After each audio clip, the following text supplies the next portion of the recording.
Okay, good morning, everyone. My name is Chong Kun. I'm the publishing director at World Scientific. Actually, in publishing, everything starts with this role, commissioning and acquisitions. Although some people may say that commissioning and acquisition is the second part where the planning starts first, But in a book publishing, in a publishing timeline, the commissioning or acquisition starts first. And then after that, then the whole process of editorial, production, and printing, then it was. So this is a very important role, the commissioning and acquisition. So what's the difference between an acquisitions editor and a commissioning editor? It depends on the company that you work in. For some publishers, you will mainly acquire rather than you commission. But for some publishing companies, like if you are in a children's book publishing or in an educational book publishing, you may probably do the commissioning because you will identify what type of books you want to publish. Then you will find the right authors and you will commission the author to write. But in the academic world or in a trade professional world, you are quite unlikely to be able to commission the author to write because you may not know them, and also they may have their own ideas of what they want to write. Therefore, you cannot commission them. So in this process, you will acquire. Then your role becomes an acquisitions editor. So if you are working in an academic publisher like World Scientific or in NUS Press, you are more likely to be an acquisitions editor rather than a commissioning editor. But if you are in an educational publisher like Marshall Cavendish Education, or in some other education publishing like Star Park or Xingli, you are probably going to be a commissioning editor. So there's a role between the commissioning and acquisitions. Okay. The other thing that you need to be aware of is that the authors are very important to publishers. There are two groups of people who are very important to a publishing company. One are the staff in the company. They are number one. After the staff, then the next group that are very important are the authors. Later on I will explain to you why the authors are very important to the publishing company. So if as intern, and if publishing is a line that you want to go into, then and you want to be an editor, then the third area, finding authors, managing authors, and keeping authors are very important skills that you need to learn. Okay. So what is an effective editor? An effective editor is one where you will know the publishing process well. So like for this training that we are giving to you, it gives you a broad idea of the whole process of publishing, from editorial work right down to marketing, to distribution, to warehousing, to bookshops and things. So this whole process that you see, that you get to experience in this training, it will be something that's very good for you. So that is something that you need to know. You must not know only one aspect. That means if you're an editor, you only know the editorial process and you do not know the rest. Then you're not an effective editor, because the author is going to ask you about marketing, about distribution, and many other things when you either acquire or you commission a book.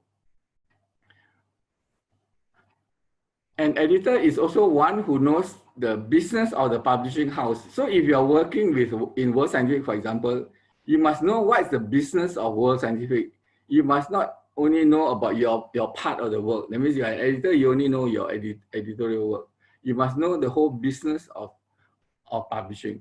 Like in World Scientific, we not only do books, we also, the other 50% of our business is on journal publishing.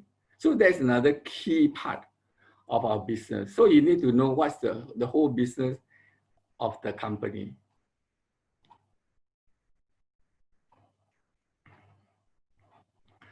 Okay.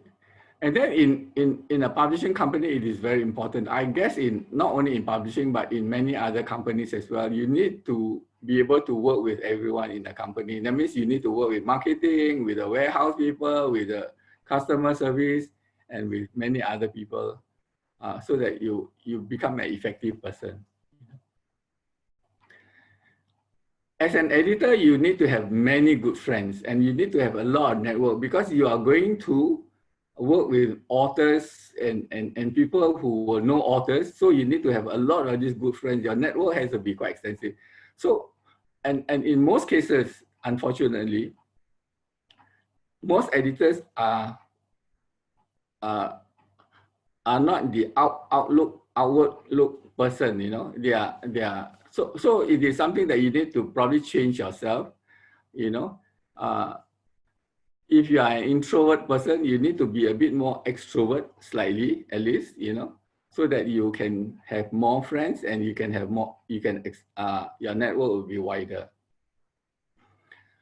And I always believe this, the last part, where, you know, an effective editor is someone who is willing to share, someone who is willing to teach the others, because by teaching, you will know the process, you will know the knowledge better, you know, because you have to prepare to teach people, and therefore you will actually benefit more if you are willing to share. You know, in Asia, a lot of us are not willing to share, to help other people, you know, and this is something that we need to change ourselves. Okay. I think somebody is going to join, so I get this mark here, waiting somebody admit. Okay. So what are the responsibilities of editors? Okay. For the editorial, your job is to make sure that the manuscripts that you receive, you know, that you are seeing, is of commercial value, and it will enhance your publishing house. You know, you do not publish for the sake of somebody, your friend, or anything, but that manuscript is very important that it has commercial value. And the editor must be able to acquire, let's say if you are working in a publishing house, let's say in an educational publishing house, and you will cover quite a number of subjects like English, mathematics, science, you know, even geography, history, I think. So you must be somebody who is able to acquire manuscripts in all disciplines and subjects. Or if you're an academic publisher, you may be required to acquire from business to finance to trade professional, even to some of the sciences. If you are in world scientific, for example, then you must be somebody who can acquire engineering, life sciences, you know, physics, mathematics projects. Yeah. And then the third point, okay, when you acquire or you commission a project, it is quite likely some of the subjects or some of the books or some of the topics that you need to acquire or you commission may not be something that is very interesting to you. But you have to show that you are excited about this project, because the author that you are working with is very excited about his or her own project. So if you do not show interest in that project because it is an area where you are not interested in, then the author will not be happy working with you. So you need to make sure that you are excited about these projects, that even, you know, beyond those projects that you are interested in, you know. So every project to you must be important, because for the author, that's the most important project to him or to her. Okay. And then the last point, you must be able to read critically. You know, you must be able to communicate well with people, and you must have, I think you must have an extensive network with people and organizations. That's the key of acquisitions editors.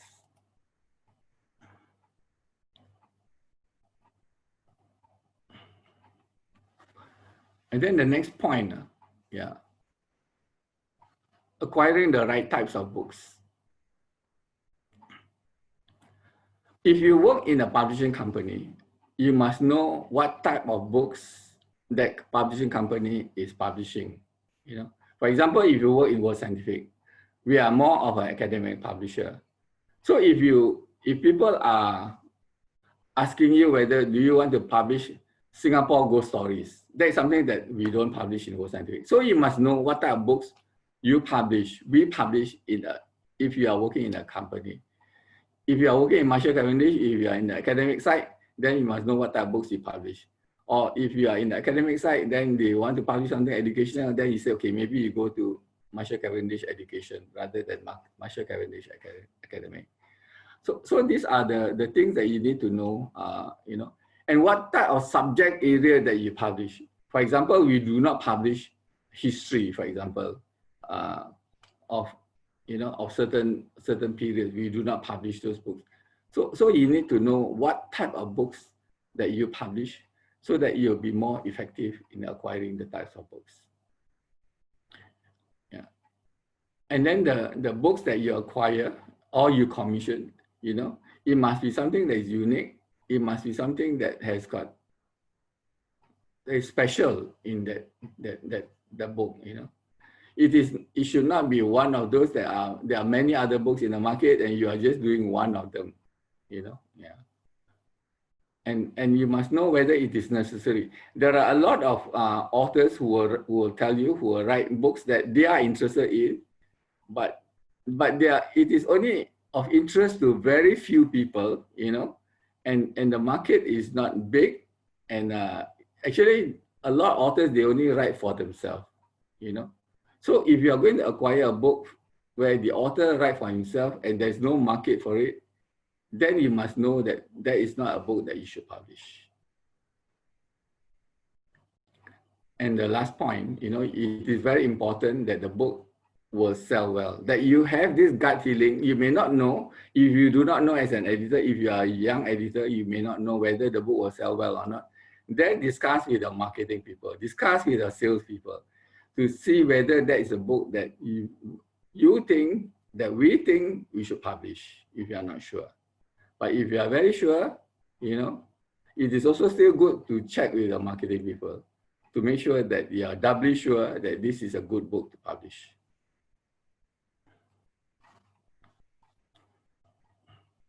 So where do you find potential authors? For the editor, that is the key thing. The editor is not someone who will sit in the office and then, although at this point, you probably cannot go to all the schools or colleges or anything, so you may need to communicate with them online. But in most cases, you know, when the circuit breaker is lifted, you know, most authors would like to have a face-to-face meeting with people. But of course, you can't be seeing people like a potential author in the US or UK, and then you just fly there just to meet the person. So there are cases where you will need to communicate with them either online or via email, you know. But the most important thing when you find authors, you must make sure that the author comes from top schools or top colleges or top universities. You do not want to find authors who are from some third-rate universities, you know, especially like in the US, there are so many of them, you know, third-rate universities, some private universities which are, so you do not want to find authors from those places, you know. Singapore is a good place, you know, it's a good starting point, you know. Our NUS, NTU, SMU, these are the top universities in the world. So that could be a good starting point for you. But outside Singapore, in Southeast Asia, then you will need to see which are the universities, top universities, either if you are going to Malaysia or Thailand or Myanmar or Cambodia or Indonesia, then you must know which are the top universities. There are all this ranking that you can find, you know, so you can see which are the ones where the universities are the top ranking.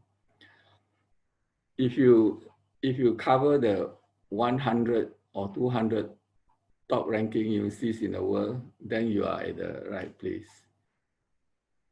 If you are publishing school textbooks, then NIE will be a good place for you to start with, or people who have written books. These are the ones that you want to find them.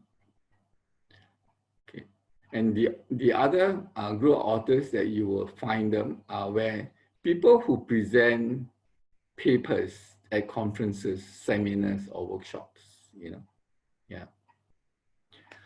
Normally, the top people are the ones who are invited to speak at conferences, seminars, or conduct workshops. So if you go to see those people, and then or you find a list of, you know, these are the conferences, and then you see these are the people who present papers. These are the potential people that you can approach to write for you. Point 3, ask good authors to recommend. We always tell people that good authors will always recommend good people. Good authors will never recommend people who are, they know who are lousy to you, especially if the good authors are working with you. And you just have to ask the good authors to recommend their friends to you. And generally, they will recommend good authors to you. You know, yeah. So that's a good source of finding potential authors. If you are new to a publishing company, what you need to do is to start looking at your current list of authors. You ask your senior editor or your editorial manager or publishing manager in the company, and then you ask to go through, you know, the catalog, and you find the current list of authors or list of contributors if you publish journals as well. So these are the people that you can start with, you know, your current list of authors, because they know you, they know the company, or at least. So when you write to them, they are likely to respond to you. But if you write to people you do not know, you write to some professors in some top universities and the professors do not know you, it is quite unlikely they will respond to you. So you start off with people that you know, or at least people who know your company. That's a good starting point.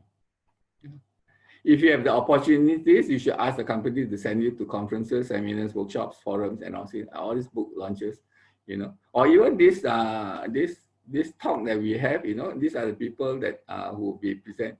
So these are the ones that you may be able to meet them, you know, or at least you get to know them. And these are the people that you may want to ask them to write for you. Okay. Choosing the right author. Number one is very important. The author must have the right qualification and teaching or working experience. If you are doing a physics book, you definitely want to have a physics teacher or physics lecturer to write the physics book. You do not want somebody who doesn't know about physics and writing a physics book. That is logical, right? Yeah.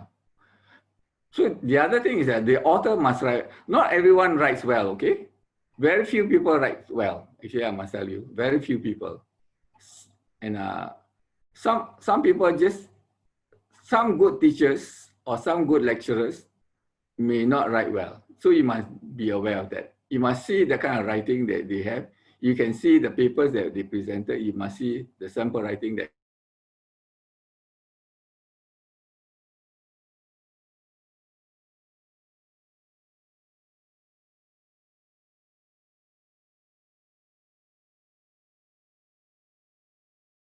And if you are publishing in English, you find authors from our neighboring countries. My internet is unstable. Are you hearing me, Wan? Yes, I can hear you. Okay. Yeah. So if you are working with authors from our neighboring countries, so you must know whether they write well in English or not. Okay. Some do, and many don't, especially in our neighboring countries. And the author must be aware of the demands of writing and prepared to. You know, for the authors, many of them they will tell you that they want to write, but they are not aware of the demands of writing, and they are not prepared to make sacrifices for the writing. It is like this, you know. A lot of people want to run the marathon, Writing a book is like, I always tell people, writing a book is like running a marathon. A lot of people want to run marathon, but they do not know the demands of running a marathon, you know, a 42 km run, and they're not prepared to make sacrifices, and yet they want to run the marathon. So many people, when you go to Standard Chartered Marathon, you see a lot of people will start to run, but not many people, not everyone will finish the race. So it's the same thing as writing books. A lot of people want to start writing, and it is a 300-page book, 400-page book, and after writing for 3 months, 5 months, they give up. So you must be aware of people, whether they are prepared to make sacrifices, whether they are aware of the demands of writing. One good example is this. If a person has not written a book for the last 60, 65 years, for example, and suddenly when they retire from work, you know, they say that they want to write a book because they have a lot of experience, they have a lot of knowledge, but they have never written anything. They have not even written a single paper, but they want to write a book.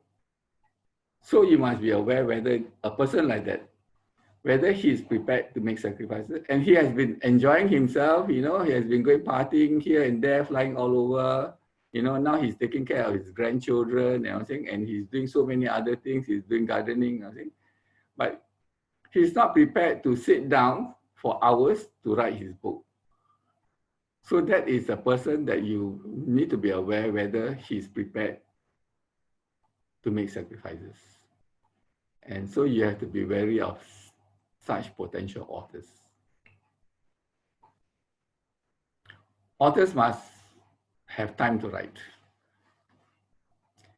You know, in my job, I meet a lot of busy people, either businessmen, professors, or politicians, you know, who are very busy, who are working full-time, who are traveling everywhere, you know, and they do not have time to write. And so for such people, you probably may not want to ask them to write for you because they do not have time to write. Because the demands of their teaching, the demands of their business, the demands of the serving people in politics will be priority to them. Or even the demands of their families are more important than writing a book for you. So if the authors are very busy, chances are you are not going to get the person to write. Or if the person is a busy person, is a lady, you know, she's working full time. She got 3 kids to look after. She got a household to take care of, and I think quite unlikely for that person to write a book for you. I'm not saying that she cannot write, but quite unlikely because she's so busy in her work. She's busy taking care of her children. She's taking care of the household, and she may not have the time to write for you. Now, the last point is where most publishers would prefer an author who will help the publisher to market or to promote the book. There are 2 types of authors. Some authors will just write and then after they don't want to do anything about it. Maybe because they are not so excited about the book, you know. But if you find an author who, you know, you must find authors who are excited about the book, authors who are willing to promote the book. Because, you know, the publisher may not know everyone where you want to market the book, but the author will likely to know some people, or at least his or her contacts that will be interested in the book. So it is good for you to work with authors who are willing to help the publisher to market and promote the book. Okay.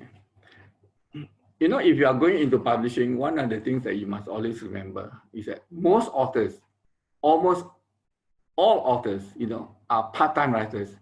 You hardly see an author who are full-time writers, except that they are journalists. Even if they are journalists, they are not full-time. They are full-time writers, but they will not write full-time for you for a book, because they are part of being a journalist. That is their main job.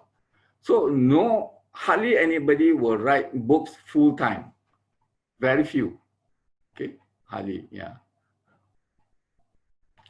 So because the authors are part-time writers,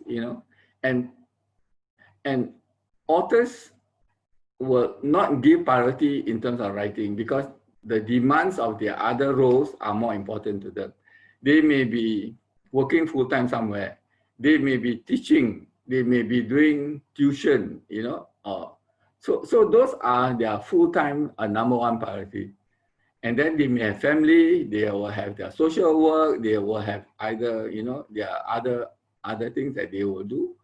And so writing becomes number 5 or sometimes going down to number 27 in their priority list. So you must know how much time the authors have in writing your book for you. So it's good for you to know the author well when you work with somebody. And the role of an editor is to make sure that you help the author to keep a schedule. So you work out a schedule for the author, and you ask the author how long he will take. And if the author says, I can finish it in 2 months, then he's either he has already almost finished the book, then he will finish in 2 months. If he's going to start writing a book, he's not likely to finish in 2 months. If he finishes in 2 months, the book is likely to be a lousy book. Okay, it takes time to write a good book. A reasonable time will be between 6 months to a year to write a good book. If the author says he will take 7 years to write a book, you will never get the book, even after 20 years. So you have to, as the editor, you have to make sure that you work with the author, keep in constant contact with the author, make sure that the author submits to you. You may want to work a schedule where the author submits to you the contents page first, and then 3 weeks later submit to you the first chapter, and you make sure that the author keeps a schedule. And that is a very key part of the job of an editor. If you can make sure that the author keeps the schedule all the time, then you are a fantastic editor. Then you have a good working relationship. You have chosen the right people. You have chosen the right job because you are able to get the authors to submit the manuscript on time. I've worked in publishing for so many years, I have not seen a publishing company where all the authors keep their schedule all the time. I've never seen. Because, as I said, writing books are not the number one priority for the authors, for most of them. So many of them will find all sorts of excuses, Yeah. And one of the things as being an editor, I've been in this job for so many years, you learn to be tolerant with them, you learn to encourage them, and you are always nice to them, In Word Scientific, we have this team, we have this, that we are author-centric people, We are always nice to our authors. And that's why they always come back to us for their second book or their third book. They recommend authors to us because we are always nice to them. So this is something that you need to learn. That, as I said at the beginning, authors are very important to a publishing company. So if you are an editor and you are working with authors, you must always be nice to them. Some authors are really nice, so it is easy to be nice to them. Some authors are not so nice, I used to say once before, there are some authors who are really, really nasty people, like in all sectors. Sometimes you find some nice people, some not so nice people. But some authors are really not nice. And it's so difficult to be nice to them. It's just like your friends, or you see some or your colleagues or some of your classmates or things. Some people are nice, so it's easy to be nice to them. Some people are just so nasty, it's very difficult to be nice to them. But if you are in a publishing company, you have no choice because the authors are writing for you. And so you have to learn to be nice to them, even though they are not nice to you. You know? So you need to learn this, you know, to offer the other cheek to the author who are not nice to you. Tough, but this is something that you need to learn. And the last point is very important, you know.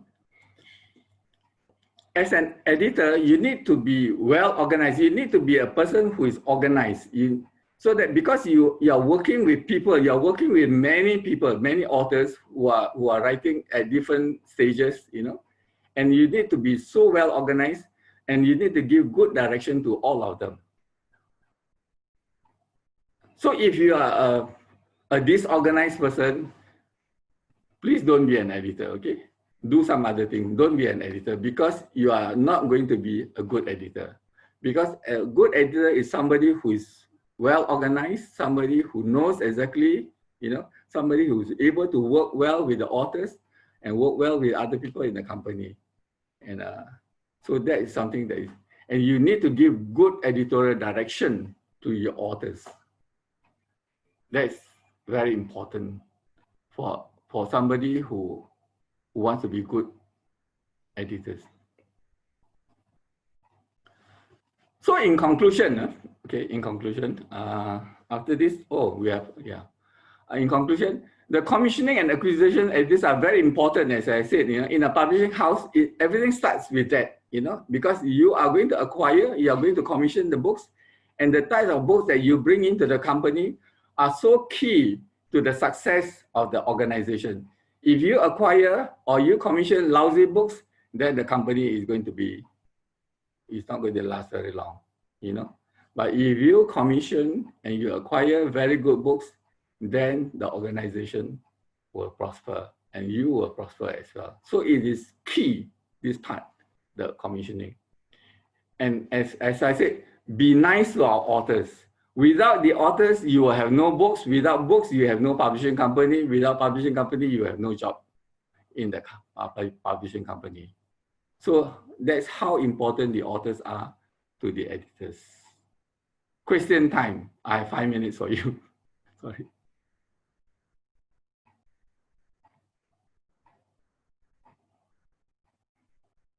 Anybody? Question?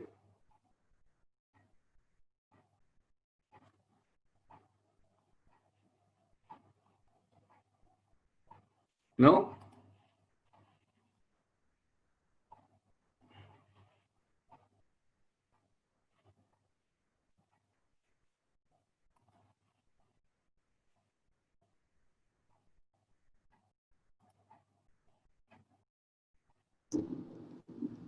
What? Any? I think there are some questions in the chat. Huh? Hang on, there's some question for you. I can't see anybody. I can't. Oh. Maybe Sofina, you can actually read out the questions. Okay. Hong Kun, can you hear me? Yeah. Yeah, okay. I have one question. What is the biggest challenge you face in your time in the publishing industry? Oh, okay. I think the biggest challenge in the publishing industry is this, that, you know, I've been in publishing for over 40 years, you know, it has changed, you know, it has moved from a very traditional publishing where it is very physical to now into a digital world. So that is the biggest challenge it is that you need to make sure that you adapt well, you know, in a changing environment. And also the readership is also changing. People are used to reading a lot of thick books, and young people nowadays do not want to read thick books anymore. And so you need to be aware of what is the demands and what people are reading now, what they are interested in, you know. And I think that's the biggest challenge. Actually, that's not the biggest challenge only for me personally, but that's the biggest challenge in a publishing company, is to see the changes in demands, you know, of what people want, you know, what students want, what lecturers want, you know, and then to be aware of what they want, you know. And that's why you will see, I mean, you know, recently, you know, I have friends, you know, I used to work in Oxford University Press in Malaysia, you know, for many years there. And recently I heard that the company is closing down. And that is because, you know, their sales drop and they are not aware of the demands, the changing demands of the students, of the market. And that is really challenging, you know. I've also seen a lot of my friends, you know, who started in publishing, and then after that, because they are not aware, they cannot change, they cannot adapt to the new environment, therefore they do not last in publishing. Yeah. That's the key, is to be able to adapt to the changing world that we have. Yeah, that's true. I'll help read out the other questions from the other interns. Jean wants to know, are there any circumstances where, like, an author is not from a top university? Yes. Yes. Oh, the author is not from university.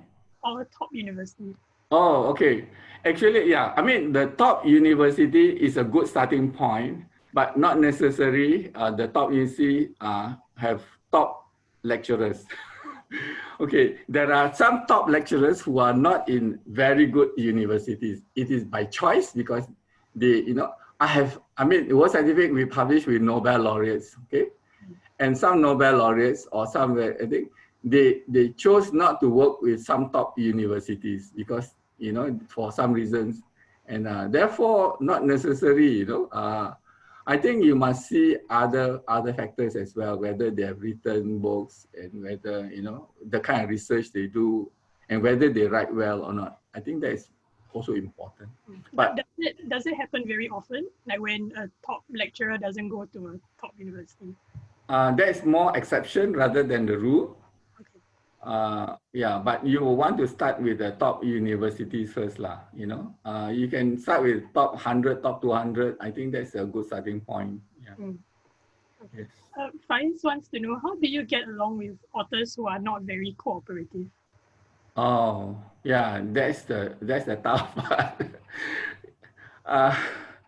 That's really tough. I guess in all businesses, in all areas, in publishing also, you will always have, you know, that I call it the 20-80% rule applies, you know. You focus on the 20%, the top 20% of your books, you know, because this top 20% of your books will contribute 80% of your revenue. And the other, in the 80% will contribute the 20% of the. So in the 80%, if some of the authors are not so cooperative and they fall under the 80% that contributes to 20% of your revenue. So therefore, they are not your key projects, you know. Then sometimes I will just let it go. I mean, just let him have more time to write or what, you know. Sometimes we will just write off the project. It happens, yeah. Okay. Yi Kang wants to know, that the question is very long, okay, so I'll just read it out. Amidst all the changes in demand, are there any values which a publishing company should try to withhold? Or most of the time, we should just focus to fully adapt to where the money comes from? Oh, I think, you know, in a publishing company, even in World Scientific, we do not publish everything that makes money, okay? Okay, there are two things that you must be aware, you know. Of course, money is important because it pays your salary. But there are other parts of the business that is important, you know. Okay, for example, I give you an example of World Scientific.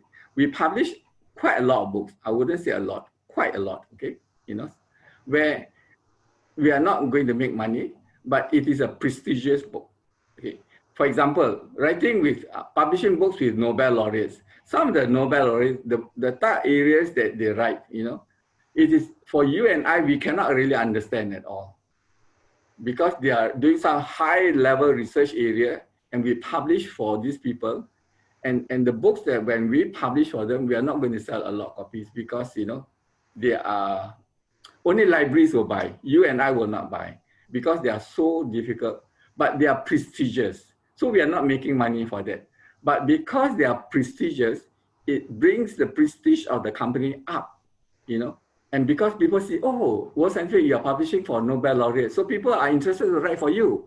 So because of that, you know, that you look at something that is prestigious or something that is good for the society, you know, then it will bring your prestige of the company up, and more projects will come by to you by that way. So you have to look at these two parts, not making money all the time. No.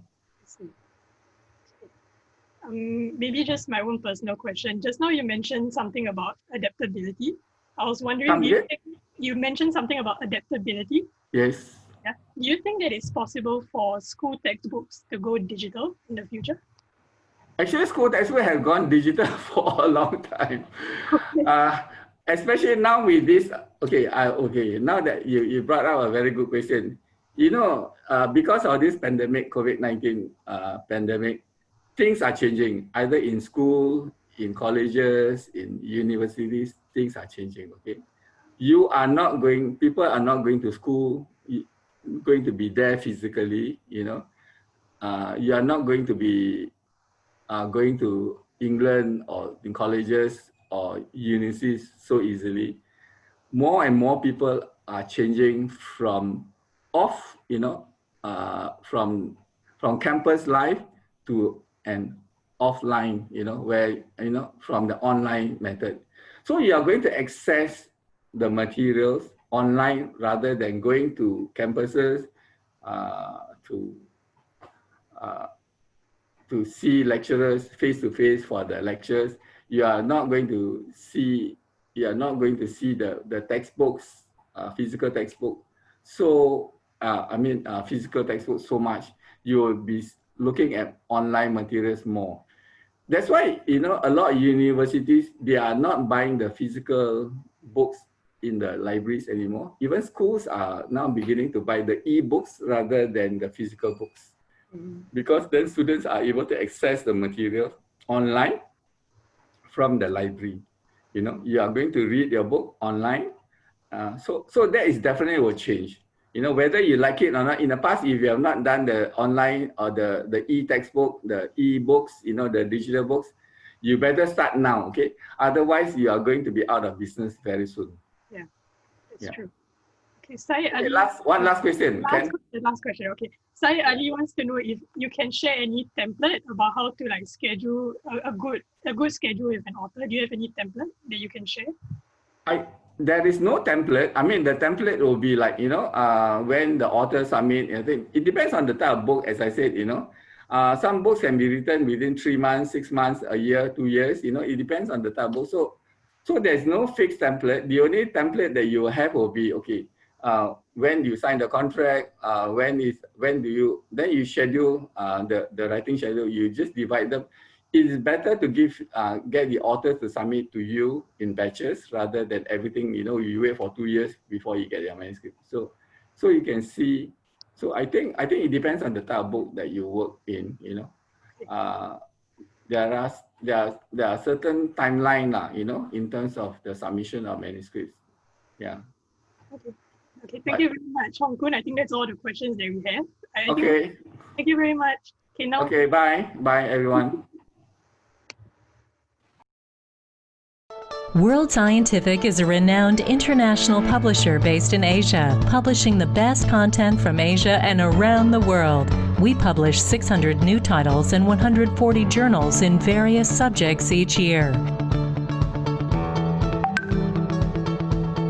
We work with the Nobel Foundation to publish their lecture series. Our journal, Journal of Mathematical Logic, is the world's leading journal in logic, ranked #1 in both Journal Citation Reports and Scimago Journal Ranking. World Scientific also publishes mathematical models and methods in applied sciences, communications and contemporary mathematics, and analysis and applications, which are all top journals in their respective fields. Our International Journal of Modern Physics A features works of Nobel laureate Yang Chen Ning, and the International Journal of Modern Physics B's renowned editorial members includes Brillouin Medal recipient Li Bowen. Beside mathematics and physics, our other journals like International Journal of Bifurcation and Chaos, International Journal of Neural Systems, and the American Journal of Chinese Medicine are all leading journals in their respective fields. Over 75% of world scientific journals are indexed in Web of Science and Scopus. At World Scientific, we want our users to have the best possible experience when using our website. We've added various brand new features for your convenience. Our site is now fully mobile responsive to provide you the best experience on the go. The new layout follows Adapon's best known practices. You can now download the entire book in one PDF with only one click. At the right side of the screen, you'll be able to see articles and book chapters related to the one you're viewing now. Free sample articles are available. We can also save our search query and get email updates on search results. You are also able to get immediate access to articles that are accepted to our journals. Download statistics and AmScore are now available. Hover the pointer at AmScore icon to see over Facebook and other social media platforms. We launch a new e-commerce system to streamline your buying experience. You can now sign in easily with Facebook or LinkedIn. Not ready to buy yet? Click on Save for Later on the item you like and move it to your Saved for Later list. Click Move to Cart next to an item when you are ready to purchase it. Guest checkout is now available. Visit www.worldscientific.com for the best in academic and professional publishing. World Scientific, connecting great minds. Our next speaker is Miss Mindy Pang, the marketing manager of Marshall Cavendish. She will be sharing with us about the introduction to the editorial process. So before we start, we will watch a video more about Marshall Cavendish. For over 40 years, Singapore has earned itself a stellar reputation for its student-centric teaching methods. And Marshall Cavendish Education has played an integral role in developing high-quality solutions that have contributed to the nation's outstanding education success on the global stage. Today, we continue to be research-driven and dynamic to stay at the forefront of education and provide holistic educational solutions for the changing needs of educators and learners around the world. In the past, it was more teacher-directed. Right now, the education system has shifted towards more student-oriented learning. MC ebooks have helped to engage the kids and to encourage participation in class. I find Singapore education system different. We used to have more emphasis on academics, and now we are more into holistic education. So there's a need for the change of mindset. Just like the content, but they're looking to advance the student in many ways. So their ability to communicate, their ability to relate to other people, their ability to persevere. The other program was harder to understand. I tend to go better when I have a visual of my problem. They made it easier to understand. I think it was different than our previous program because it really broke down, like in word problems, it gave us the different steps. The instruction itself was very purposeful and it laid out concepts in a very stepwise approach. And Singapore Math does a great job of presenting material to students in a purposeful way that gradually releases the independence and makes it applicable. I believe that collaboration, working with one another, is going to be an integral part of our lives. As part of providing holistic educational solutions and to further enhance students' learning experience, Marshall Cavendish Education offers interactive and enriching digital solutions to help students learn both independently and collaboratively. When something is novel, it captures their imagination. They instantly become more engaged because they want to find out more. I love the social learning mode because when I do not know how to do any questions, I can just post it on the wall and I can ask my friend. The mind mapping feature will help us mind map our ideas and put all our ideas in one place instead of roaming around in our mind. In the 21st century, it's important for an educator to be creative and to tap on all these different ICT tools. Marshall Cavendish Education provides a holistic support.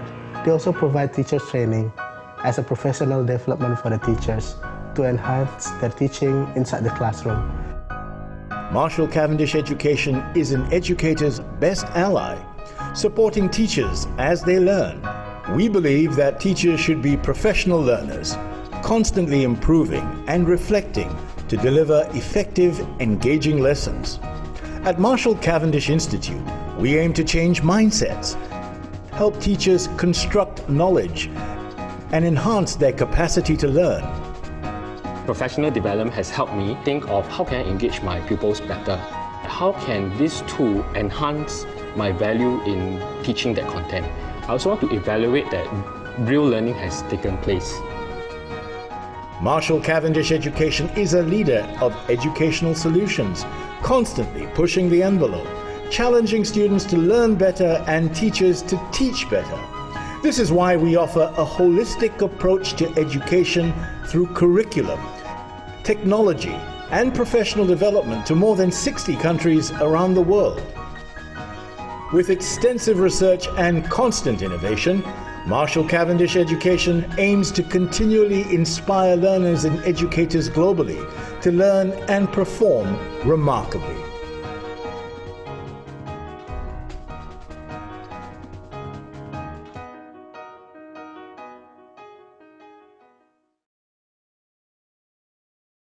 Hi everybody, and welcome to today's session. I know you're spending Friday morning. Can I just find out how many interns there are? There are about, I think 7 of you, right? And the rest I can see, I have some publisher friends with me here. So just to give you a primer into what we'll be presenting, some of it will be fairly basic stuff for the publishers, but also I think an interesting way to get into the whole publishing model. So just a little bit about myself. I think you've seen the video for the education segment. I come from Marshall Cavendish, which is a Singapore-based publisher. We were used to be Times Publishing. And Times Publishing is a very, very, I suppose, heritage institution. We've been around for over 60 years in publishing. We are most well known today for the education books. And I think because the interns are fairly, I imagine, younger, you might even be using some of those or had used some of those previously for your textbooks. So hopefully you'll be quite familiar with the brand. So on my end, I come from, because the institution is fairly large. I come from what we call the general trade and reference publishing. It actually just means the books that you see on the bookshelves all over Singapore.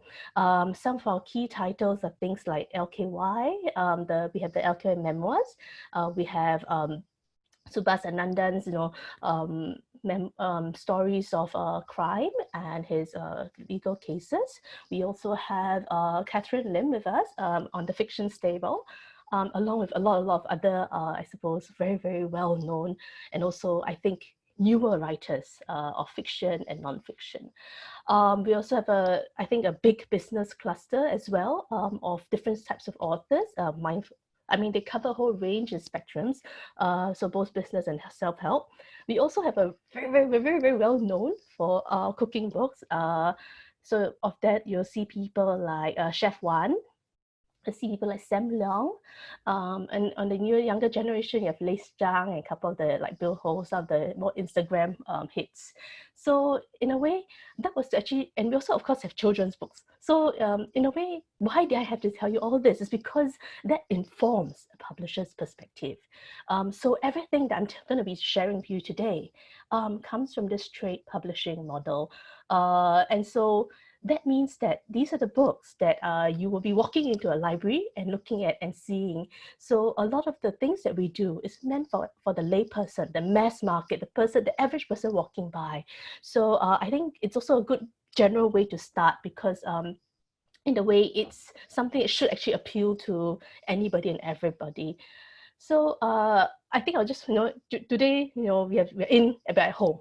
This is the first time we're actually organizing this all, I think, virtually, and I can't see your reactions and all of that, so I can't really tailor so much to your interest. But I think, what we should do going forward at this point is for you to, I think, ask questions, because I'm looking at my screen in PowerPoint. If you need to ask questions, please, anybody, just stop me and ask. I prefer one of those more engaging sessions. I prefer to talk through certain things before we move on. And I'm not in any hurry to finish my slides. And if we don't finish it, it doesn't matter, because I think it's more important to get to depth rather than cover breadth. But then I'm just doing it so quickly that you don't really absorb anything from it. Also, more importantly, I think that some of this, I think we're a fairly small group. We also have some publisher friends with us in a way. So I think we could pick their brains in some cases if you wanted to, and we should not stop ourselves from doing that. So I think because this is the first time we're trying this, so please stop me anytime. Feel free to do that. Let's have a more engaging session. Also to let you know, I only have 1 hour. So we're going to be covering, from a trade publisher's model, 1 hour of editorial. Some of it is going to be fairly dry. So I've tried to put in some videos today to hopefully break up the monotony, but also some of these videos are very long. So those videos are actually meant for, I think, the participants, if you want to go home and continue watching it, or if you're bored, then you can skip it. There's no issue there. So it's really a matter of, I think sometimes video teach you a lot more faster, and it also gives you, I think, more perspective than what just I or one certain speaker can offer. So that would be a useful thing. It gives you a general spectrum, especially if you're new to the industry, and to give you I think, a segment of the industry that, some clarity on that and the big picture before you can actually, I think, deep dive into the topics at hand and see the topics that you're interested in. So ultimately, today's session will only cover 2 things, really. Really how to edit certain things that I think are important for an editor, but also a very small primer. But also I think the rules of editing lends itself very well to anything you may be doing in life later on. So your first CV when you're actually going into your job market, or next time when you're actually writing out your reports for your bosses, or when you need to submit something for venture capital funding, hopefully the certain bits that I will talk about today would lend itself to that point in time in your life. So hopefully, what we're talking about today will have that resonance, over everything, because they really are quite universal rules, I think, editing. So I think and then the second thing I think I want to go into really is an exercise, so that we actually, I think, crystallize all the things that you'll be learning today or hearing about today, and then you'll be able to play with that. And I want this to be a fairly humorous session. We're all at home. It's COVID. It's it's very painful. No one gets to go out. Friday nights usually means more fun nights, and now you don't actually get those. So because of that, let's have a fun session where we can actually play. There's no need to be serious. So what's going to happen at this later point in time is that we're going to break into little groups, and groups of, I think we have 4 groups, and then we'll play with the example that I have chosen to hopefully, play with the ideas that I'm already going to be raising at this point. So to start, the first thing I want to say is really every publisher here can attest to the fact that there's no winning formula to publishing a good novel. Whether you're publishing a good novel, publishing a good post, there's really no winning formula. There are only elements that we can get at to make sure that it actually gets closer to the messaging. So because there are no rules, just like today in COVID time, it's disruptive, everything is changing, there are no hard and fast rules. The same goes for the very, very old arena of editorial. There are also a lot of very, I think, conflicting rules today on how you should be writing, how you should be editing. So I think more importantly, these are the universal facts that today I want to talk about that should apply globally and universally. It doesn't require you to be hard and fast with the rules, but it gives you a benchmark from which you can think about playing with those rules or even breaking the rules that you comes along. So trade publishing. I'm going to give you a little bit of a general idea of trade publishing and deep dive a little bit into what trade publishing entails for an editor, because you have to edit for something or someone. The trade publishing model is for the layperson. So what is it that the editor has to do? You have to situate the editor's position, I think, within the model.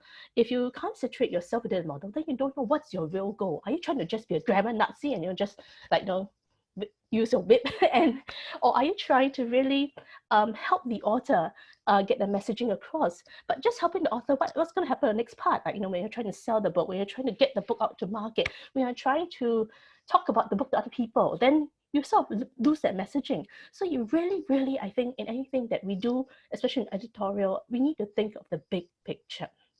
And now it's a good time to bring up the fact that I was an editor for many years. So I've been in the industry for about, I think, more than a decade. So about maybe 12 years for now. And I spent about 6 years as an editor. From a really junior editor, I edited my way slowly into becoming a senior editor. Then at that point, I reached a frontier and I decided that I was going to go into marketing, because actually marketing at that point was, I think, complementary to what I was doing. And it actually gave me the next perspective.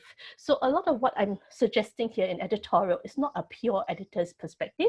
It's an editorial perspective that's actually influenced and influenced by that marketing concept, where you look at all when you're actually going to market. And that's what I thought was lacking when I was just an editor, because you didn't have the big picture and you were stuck in an editorial bubble. So I often say this, ask editors to go out, and in today's market is very easy. In the past, when you were part of a bigger organization, you would be working really only on your own segment. So if you edit, you only edit. If you copy edit, you copy edit. If you proofread, you only proofread.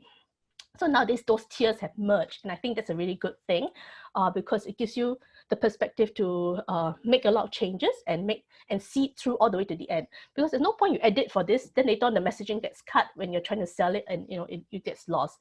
So that's a big part, I think, of the editorial journey, to ensure that whatever you're working on now actually makes sense at the end when you actually finally produce a product. Because an editor's job is to produce something, produce text in some way, whether it's in a book form, a social media post, or whatever you're trying to put into or have people read.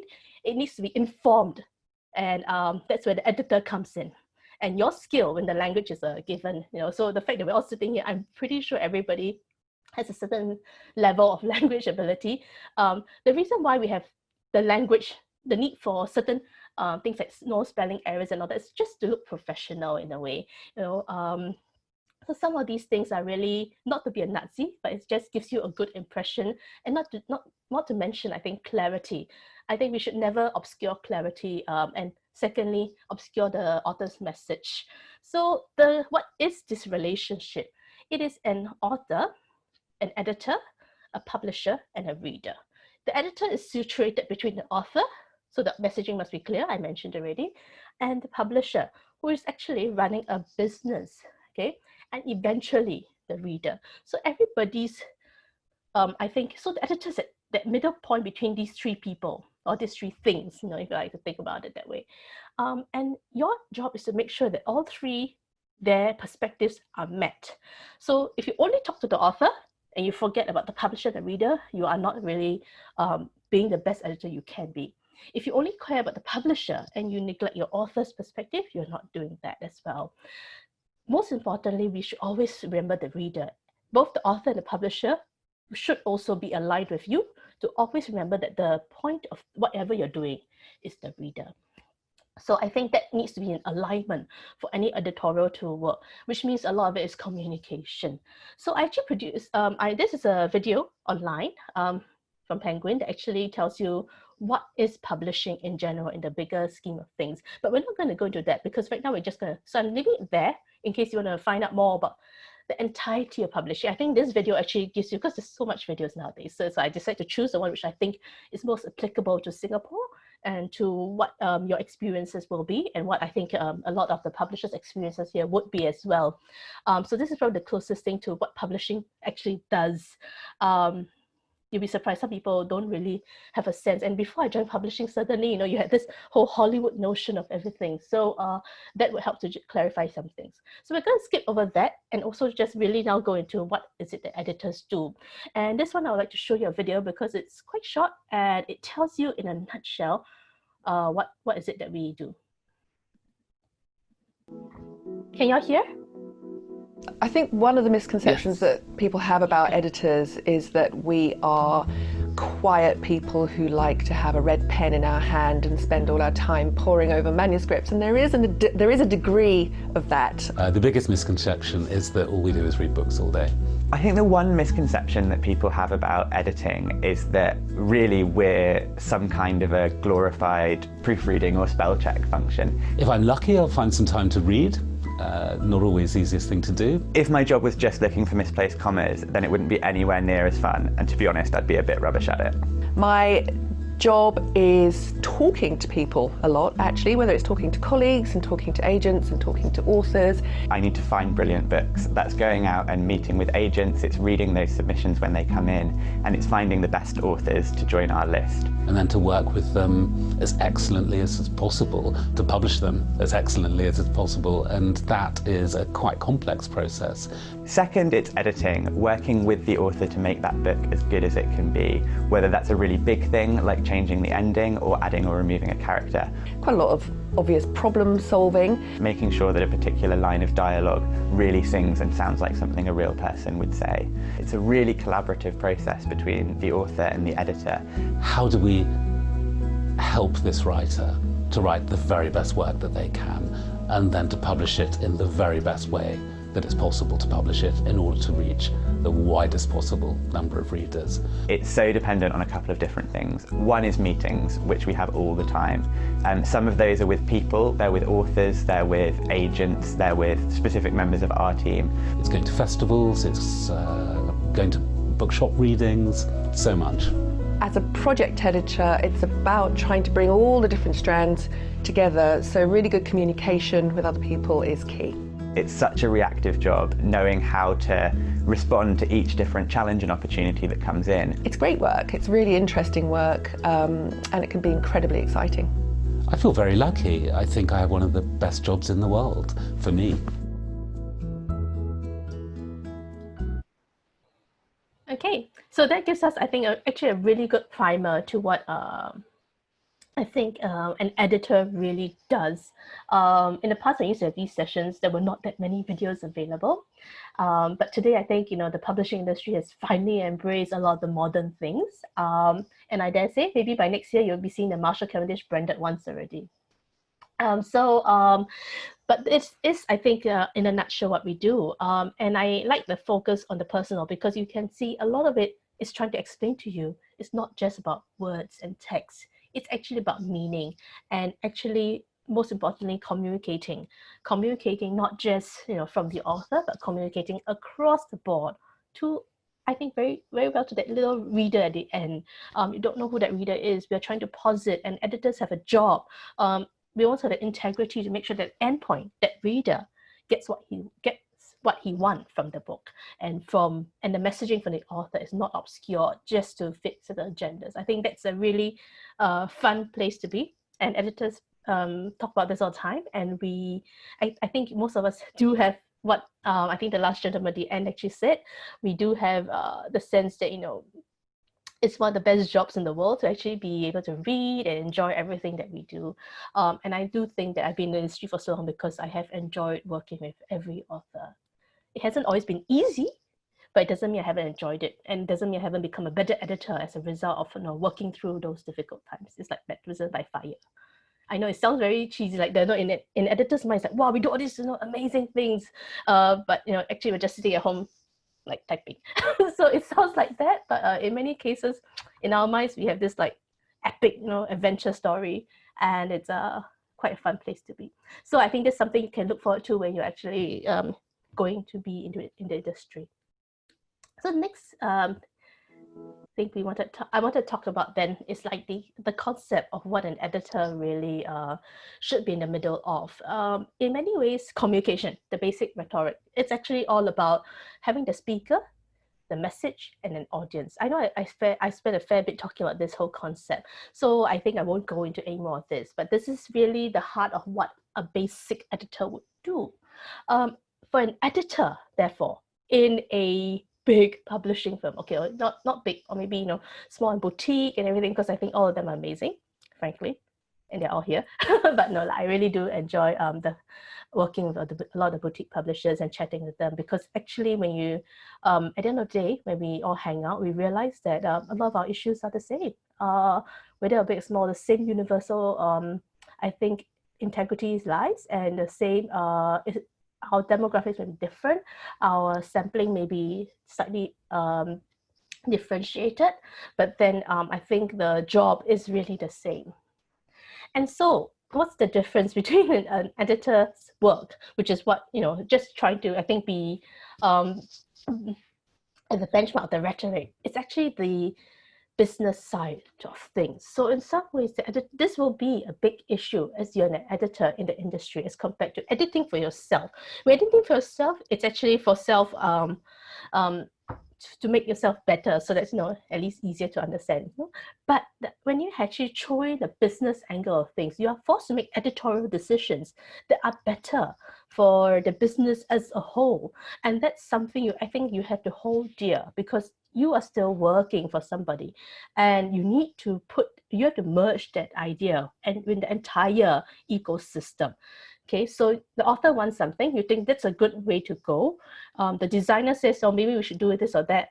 And that's important as well, but it's managing everything else alongside the content to make sure that the book eventually sells. There's no point in making the author and the designer happy, and eventually the book actually does not reach the correct target reader, which is what we call the business side of things. And so it's very important to have all these elements in place as well. So an editor actually always, that's why I've said a few times, because I know they always say, repeat a few times, they get it in. So it really is all about getting that bigger picture and always remembering that you are not just an editor. You are an editor who is part of a publisher, who is part of a partner in the production of this piece. So in that sense, then you have a real need to make sure that all these elements are in place, and it's balancing all of them that actually eventually makes you a stronger and better editor. So when you're writing, how does this apply then? Because when you're writing, you really do have to bring in all these elements into the writing. So let me give you a quick example to sort of make all this come together. The author wants to pass a message of for example, that children need to save money. Okay, and so this is a very simple strategy. He wants to say, children need to learn about money smarts.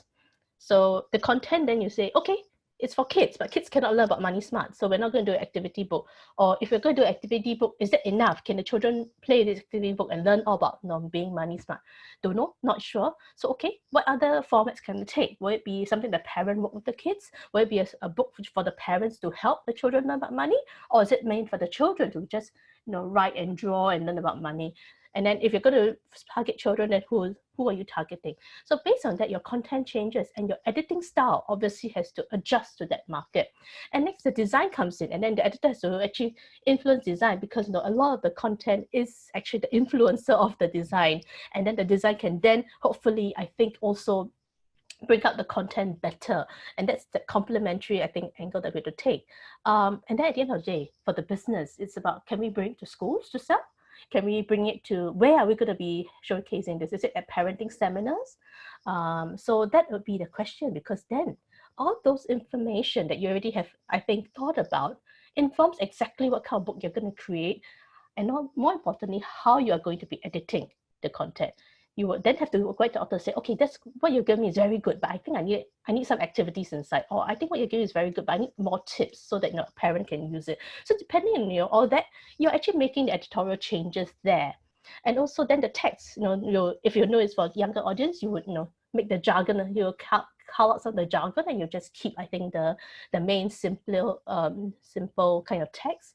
If it's for parents, you would have maybe this more engaging, warm tone to say, we're parents too. We understand that our kids don't know about money, so so the parent actually feels engaged already. So you see how content is shaped really by this whole understanding of this entire spectrum. The author, the design, the business, and really the editor's at the center of it all. So you bear the brunt of everybody's perspectives.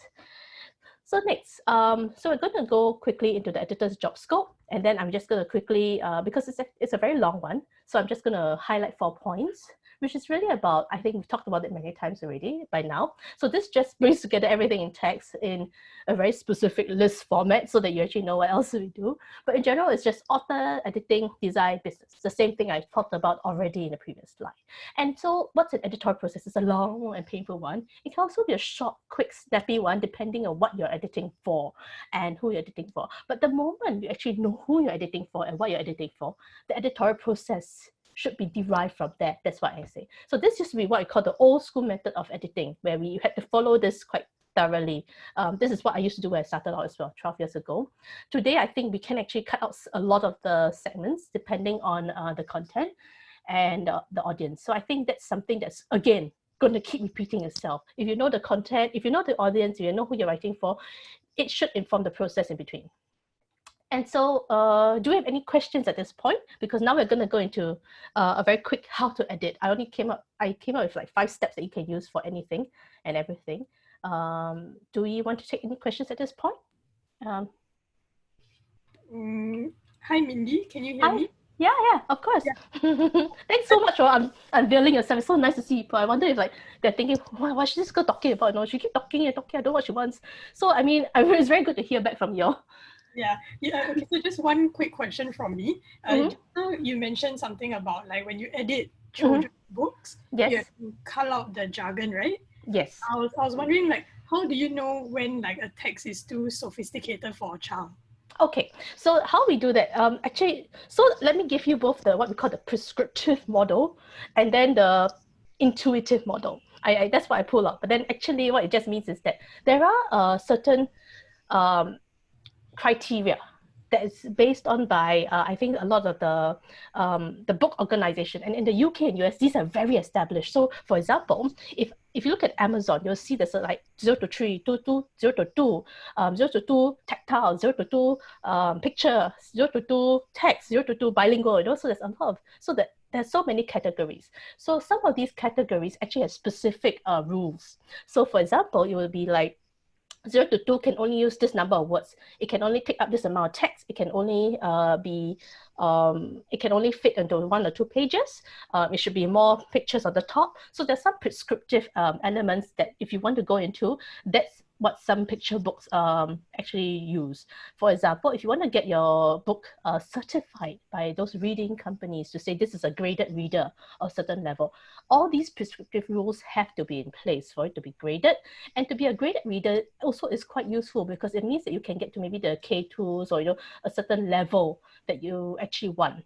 Of course, this also differs from Singapore, where the prescription model is a bit different from the preschools here, for example. They actually want it a bit more simplistic here with certain illustration styles that I think MOE is more comfortable with. So that's what I mean for the prescriptive model, because you're doing something already knowing that you're trying to get to a certain market, and the fastest way to get that market is actually through making sure that all your rules are in place. Otherwise, you publish a book already, then you cannot actually get it to anywhere because it's not accepted, because it didn't fit all the check boxes. So that's the prescriptive model. But as a publisher, we're all about also coming up with new methods of doing things, like the day the crayons went home, and all these big titles that actually do not. So if you look at Jill Dawson, for example, she fits in the prescriptive model. The rhetorical, keep asking the same thing, the repetitiveness of the question, the way the rhyming works, that's a prescriptive model. Whereas if you look at The Day the Crayons Went Home, it's definitely not a prescriptive model because it's completely different. The language can be very difficult. It's also a bit ironic and funny. So that doesn't fit in. But it doesn't mean it cannot be a bestseller. It just means that you are not going to get yourself into a graded reader format. So depending on the kind of children's book you want to get into, that would be the kind of inference you need to make and the kind of editorial decisions you then need to choose. Also, on the other hand, if you're going to write for preschoolers in Singapore, then you might want to keep it a bit simpler, because not everybody's first language is English in that sense sometimes. And sometimes you're trying to teach bilingualism. And so, that's when it informs some of the words you use. Can it translate well between English and Malay, English and Chinese, that kind of thing? So that's how you choose based on audience also. Does it answer enough or? Yeah, I think it does. Okay, yeah, it does. I'm glad that you mentioned The Day the Crayons Went Home, because I really, really like that book. But also kind of confused because it doesn't really strike me as a children's book. But exactly. I like the book, yeah. So that's why, I mean, I like that example because it's telling you quite obviously, then it's an example of, you know, a successful children's book that has been able to do well and it doesn't need to follow anything, you know? So that's what I'm saying. The trade model can work as well. So that's what we call trade. It's not meant for school. Yeah. I see. Okay, now let's move on to some of the Q&As. Okay, so Jean wants to know, how do you distinguish an editor versus a copywriter? And to what extent should an editor assume copywriting duties during their editorial process?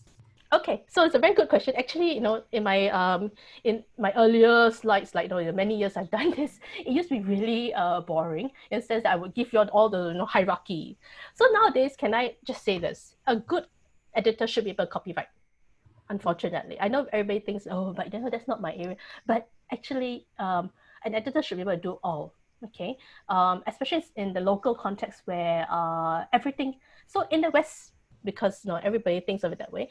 In the West, you have really clear copywriting goals. So when I started, I was like that also. So that's why when I started as a junior editor, what did I do? I started first as a copyright, like I would be basically proofreading. So I proofread. What is proofreading? Proofreading means you just take the text.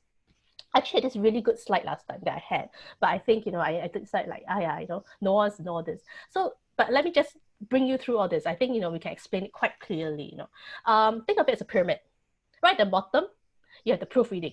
You just proofread. That means you get a lot of text, you just circle the wrong things, and then you don't get to change anything else. In the next layer you go up, you actually get to copy edit. So you get to say, for example, change certain structural terms. You get to move things here and there, but within the sentence or within the paragraph in a way. You get to move a couple paragraphs here and there, but that's where I think, you know, your scope ends.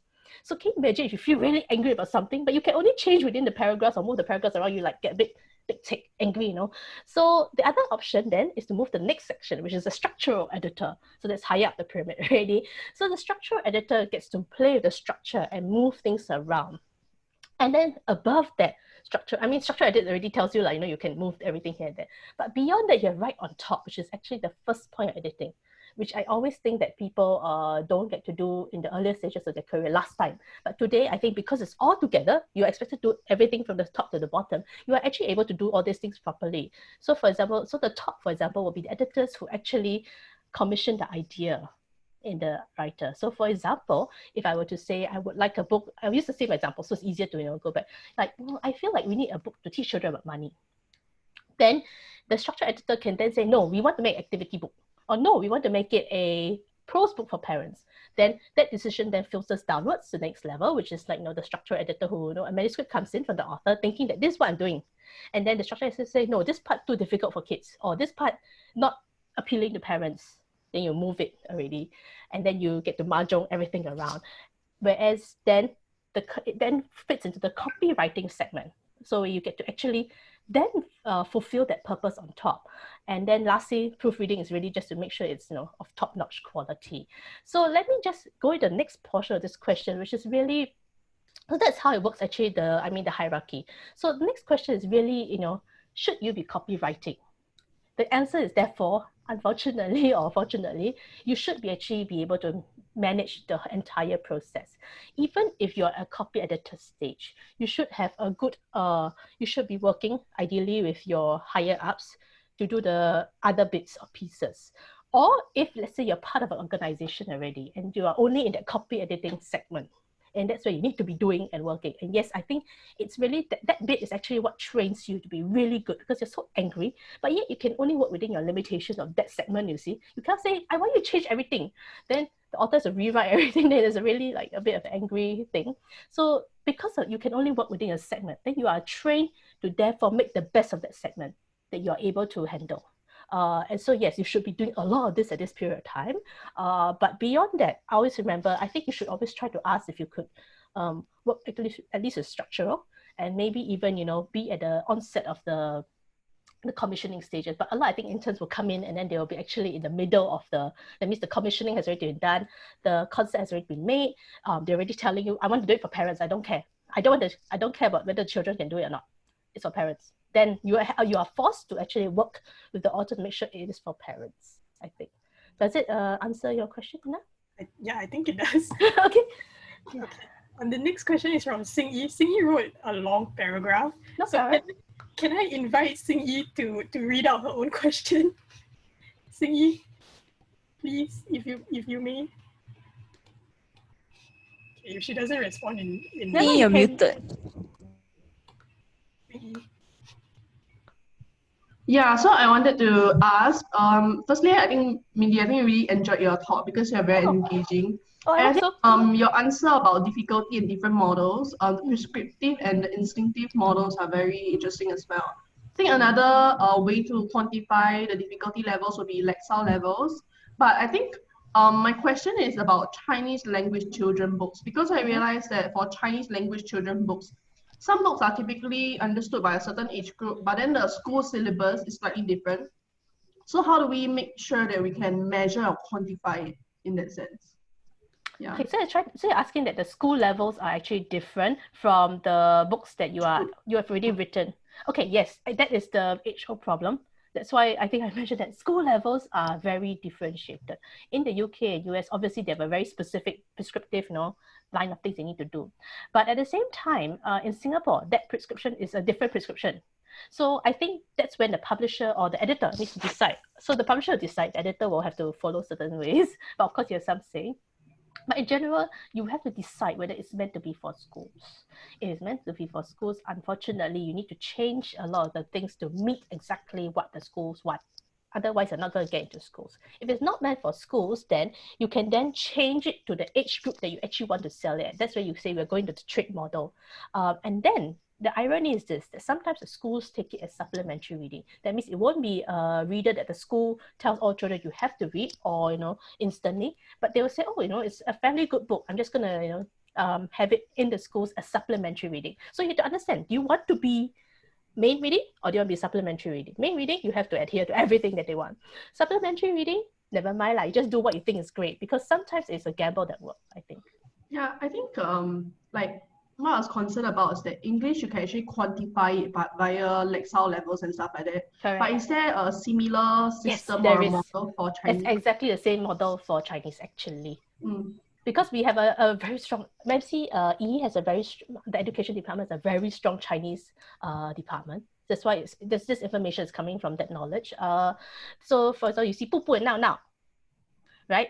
So for example, let me, MOE will say, okay, there's certain words I want, the lexicons. And MOE says, this is going to be in the textbook. Then obviously you then sort of translate it back into the book form. So it sort of expands on that. So yes, it actually is all about certain vocabulary words, for example, in Chinese. It's also all about the reading level. And so if you notice, also 不不 now not only has one sentence within each page, and it's a short one, and it's a full sentence in a way, so that it enables the kids to learn. That's what MOE requires, for example. That's why that's part of the actual adopted reading. It's not part of the supplementary reading. So the supplementary reading, if you go to, for example, places like the ebooks like Tutu Town, that's when you see a bit of a differentiation. The same thing in the English segment, like the differentiation is there. So the lexicon, for example, will have a certain range of words that is similar and wanted to be learned by MOE, and that's the thing that you need to, I think, meet if you want to get the schools into that level. Also the structure, that one sentence format, also the complete sentence format. And also, I think the last thing that actually I noticed that they like is like animal stories. So like you have these things like, 小猫吓了一跳. So that it translates to as, the cat got a fright, that kind of thing. 为什么鱼那么远, that kind of thing. So, it's really that format, the structural format that I think also stands. Okay, yeah, thank you. English and Chinese thing. Yeah, I think that's all the questions we have for now. That's fine. Yeah, so this is the first part. So next part, actually, I'm just going to give you copy editing, the other content creation. So it sounds like, actually it just fizzles down, I think, into 5 simple rules. So I didn't want to make this pretty or anything. I just wanted to know that there are just 5 steps to making really, really good writing. As an editor, I think if you don't remember, everything else is practice, frankly. The more you practice, in your copy editing, the better you get. The more you practice working with the authors, the better you'll get at handling and getting them to do, to write what you want them to write, or to work with them to realize that, oh, actually they have a better perspective than me, and you should know when to step backwards and say, oh yeah, that that thing the author brought up is a very important point that I would like to therefore flesh out my editing. And that's editing, because at the end of the day, you say one time, and then it seems to like, the audience, the reader sort of gets it. But then later on, if you don't reinforce that same idea and go back to that same example, then you're going to lose your reader already, because the author made a great point and you say, hey, it's a great point, it's a great point, it's a great point. Then by chapter 5, 6, 7, 8, 9, 10, forgot already. So, the reinforcement of the points is also part of the editor's, I think, strength. So this is classic examples, or I think, of technique and things that you can do, I think, later on in a later part of your career, when you're far more experienced, or you've already done this for many years. I think so that the publishers may attest to this same thing. Everything is a learning process, but on a very basic level, I think we can still distill what we do down to five main things that I think need to be done well. And you'll see that I've reinforced some of these in the earlier part of the background. And so now we're getting into the meat of things. So some of the bits, for example, I used to use the word correct content in all my slides. Then I realized today is no longer the same. So I readjusted it for the modern audience. I actually don't think editors correct anymore. We simply augment, we adjust. I think it's a better way to actually, so I've edited the editors. We don't correct anymore, we augment. Okay, so I think this is something also, like I mentioned before, you can always take the same things to put and use the same 5 strategies for your eventual CVs and everything else. It's the same techniques, no matter what writing you do. Just to give you a sense, I'm not going to play this video. This video is actually a bit of it comes from a Christian publisher's perspective, but this little geeky editor, which I know I feel for him because I'm like that sometimes, he's explaining bit by bit what it takes to edit properly, and he actually goes through everything. So let's ignore the Christian publishing type of thing. This is coming from a Christian publisher, obviously, but his techniques are universal. And once again, it's something that I think it's a good way to think about when you're editing. I think people say old-fashioned is no good, but old-fashioned has its merits, and there's certain things from the old-fashioned that I think we should always take forth. And as a newer editor, you can then bring and change and revolutionize that older methods. But if you don't know the older methods, then you're not going to bring anything from older methods. And I think it does show in a lot of some of the, for example, the younger blog posts and things like that, you can tell the older fashioned ways of working. For example, you have a linear idea, you present the idea, you flesh it out, then so the simple, what you teach primary school kids, intro, body, conclusion. Some of it is not there. And when it's not there, you can actually get the reader lost, for example. So any Instagram post technically should have all 3 also. So the first line should capture someone's attention, but then it should delve a little bit in the middle, but the end it should sort of close off and not end off halfway the body text. So those are still old traditional rules that I think still apply to anything. When you're talking to someone, you can't say, okay, I'm going to tell you how to be editor. Editor is very good. Editor does it. Editor correct. Editor augment. And then I don't actually tell you who I am or where I come from. And also don't find the correct time to weave in the information and tell you. Then your information gets lost, I think, in transit. So that's something I think, is universal. So he explains all that in a very boring fashion. But, I think it's only 5 minutes. You can sit through that later on in your own free time if you're interested.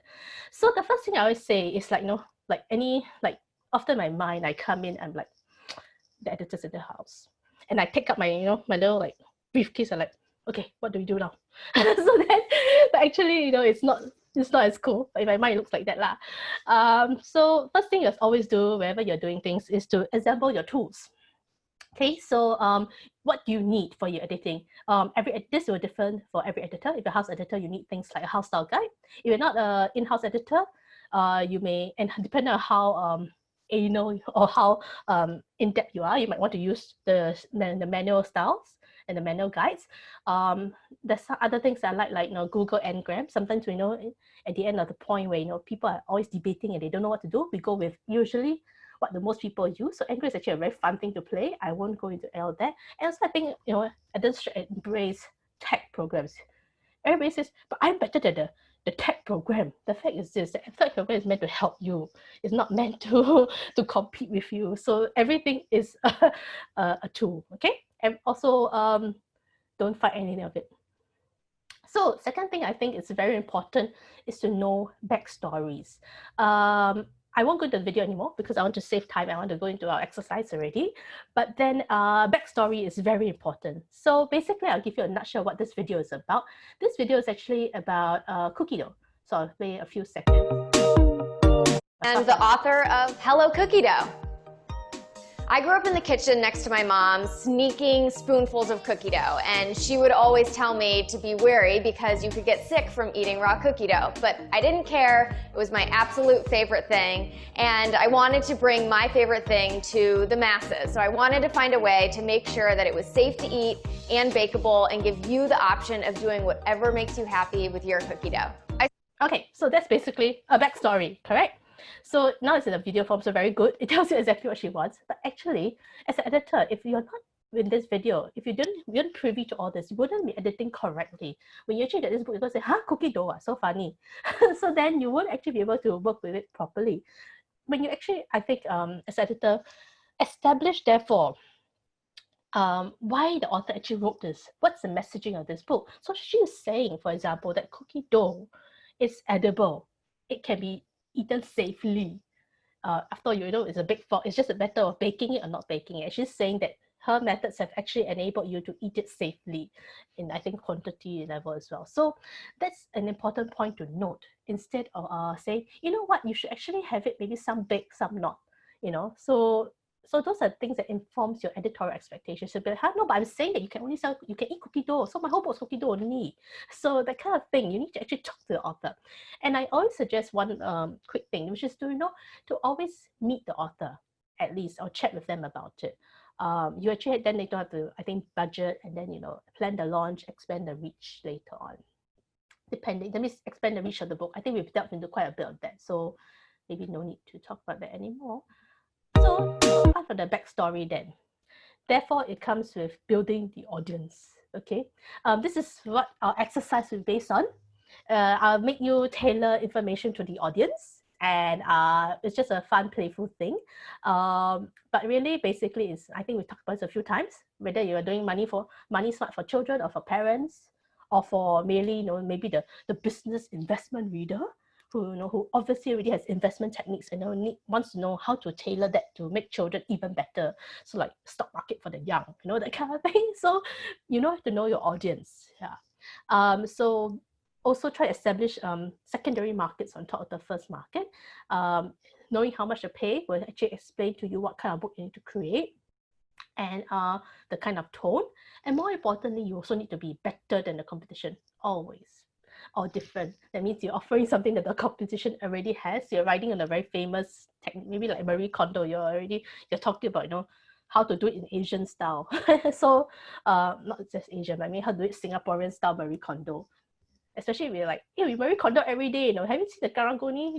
So things like that would be applying. So I think audience is always the key thing for an editor to know. So this is actually really fun, but I won't play it today because it's meant to actually give you a bit of a breather from me talking, which can be really boring.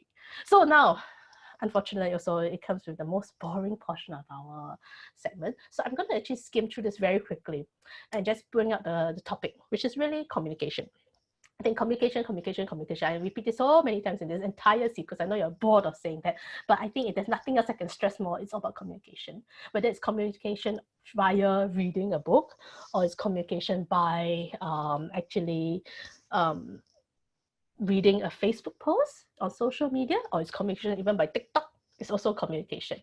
So in terms of an editor, what is it that you therefore need to change? I've listed it down here in the old-fashioned tome method. Individual pieces, I think you don't have to worry. I mean, I'm sure you all can Google most of this to understand where I'm coming from. So in a simple example, things like discrepancies. Like for example, you say here, money should be made, that money is a universal concept, and that it's the same for both Singapore and Japan. The way we handle money is the same. And then later on, you realize that you say, oh, but actually the Japanese have a very different sense of money than the Singaporeans. and this is the difference. Then people are like, hey, but just now you say something else already. So that kind of discrepancy, I think, actually affects your messaging firstly. So as editor, you change that. On a very line level, it could even be the irony and the euphemisms, like, you make an example or something, then the example doesn't quite fit. That's when, I think as editor, you need to actually adjust all of that. The next thing, so I added some of the talks. Sorry, I will just keep doing. Yeah, so then grammar and usage. This one, it tells you about all the grammar, and I added a video. I was going to play some, but I think, let's not do that. So it gives you the age-old dilemma between grammar and not. So this video essentially just tells you at the end of the day that grammar needs to be, I think, so similarly, grammar follows this prescriptive model. So it tells you why people use certain ways, grammar in the ways, why do people say that's not the right way to use that word, and why and when you can actually, I think, adjust it to actually your advantage. Because, grammar just is always a tool. Whether it's a prescriptive method, they are saying that prescriptive methods are better for teaching children. So for children and all that, maybe a prescriptive method works better. Whereas if you're trying to be engaging, you're trying to engage a young millennial, it's fine to deviate. So that's an example. That's what I mean by tailoring to audience, because even your grammar rules change depending on your audience. That's what I'm suggesting. So maybe some of the older publishers say, hey, it doesn't true. It doesn't change there. But yeah, it does, I think. So I still left the video there. So yeah, so errors, things like, do you know the difference between the N, the hyphen, the N dash and the M dash?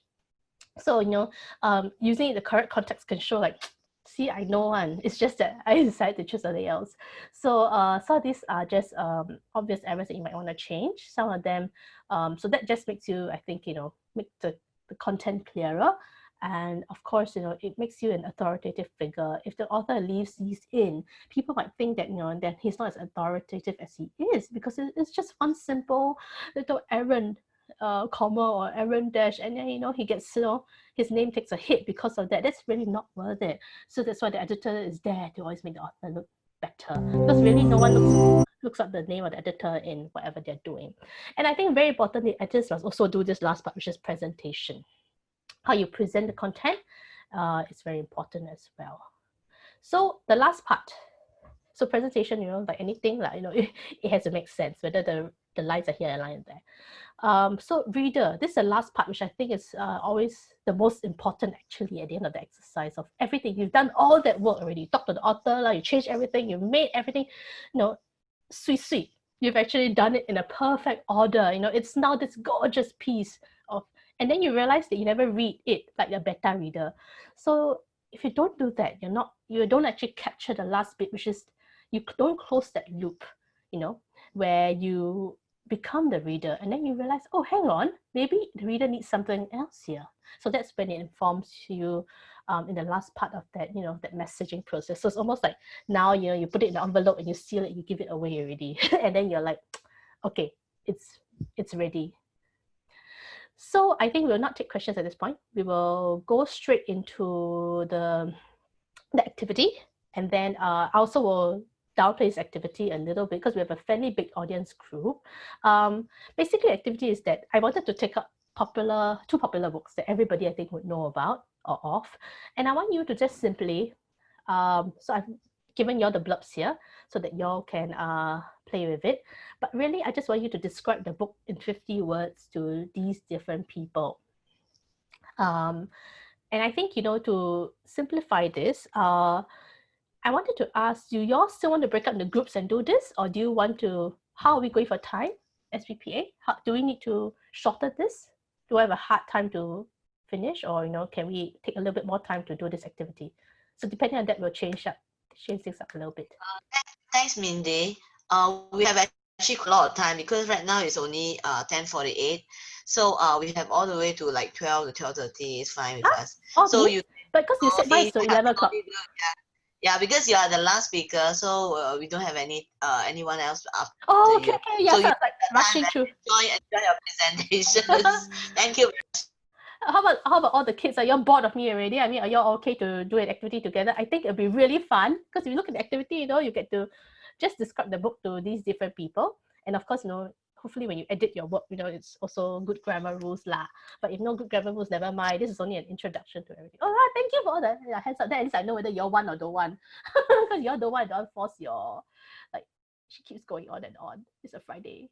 I can't wait for it to be over. So yeah. Publishers, are you all right to I think, because what we're going to do is, oh good, thank you. So publishers, are we going to divide you, I think, into publishers and interns? I think because that will inform you all quite a lot better. And so let me then go back. So now that I know I don't have to like rush through my words, let me go back to explain the exercise a little bit more and what we're trying to achieve with what we're doing. So I think in that case then, I can go and ask questions. Do anybody have questions in terms of these 5 tips that I've just given to writing? Usually there's not much questions, but it's okay. You can always ask something if by this point something came to you and you wanted to clarify it before we do the exercise. Any questions? No? No, right? So, okay, so we'll continue. Oh, wait. Yeah. Okay. Sorry, a question just came in. Okay, no problem. Okay, this question is from Hani. She's asking, how do you keep tabs on what competing publishing companies are working on so that you don't publish anything too similar? Actually, yeah, let me give you a trick. This trick box. So for many years of doing things like that. Okay, so maybe let's just do 3 different ways. Firstly, I don't always keep tabs on publishers, but I keep tabs on almost every publisher locally and internationally. That's something all my publisher friends know. I always know what they're actually, what books are releasing or being released. Because, basically, but not ahead of it, of course, when they release the information, right, I keep track of what they're doing so that I know what trends they're following. But we also follow international trends. So for example, when there's coloring book trend that was taking place in UK and US, we asked ourselves, can this actually translate into Singapore? So we were the first publisher to actually produce the coloring books before. So luckily we were in that bubble, just at their tail in the bubble. So we managed to sell quite a lot during that period before I think today it's already burst. so nobody really wants coloring books nowadays as much anymore. But you see, we were already riding that in the beginning. So yes, we always must keep tabs of what's happening internationally. But also ask yourself, just because it's happening internationally, is it actually useful for us? Is it applicable for my own market? Why do I want to be better than Penguin when I can be better at just being me? That kind of thing. Why would I be fighting? So if there's a competing title, why do I want to compete with that? How does it work? So that's one thing we ask ourselves. So that's the first thing you do. Get inspiration from all the big publishers. I always keep tab of almost everybody. It's very easy to keep tabs, actually. All you have to do is actually, firstly, trick number 1. Create a separate Instagram account and then follow all the publishers. And then you follow all the small publishers you like also. Then follow everybody that you need. And then one stop, you just click, you'll see every publisher will do it within 2 or 3 days. Their new titles. And they often like, oh, I got new title, that's what Instagram.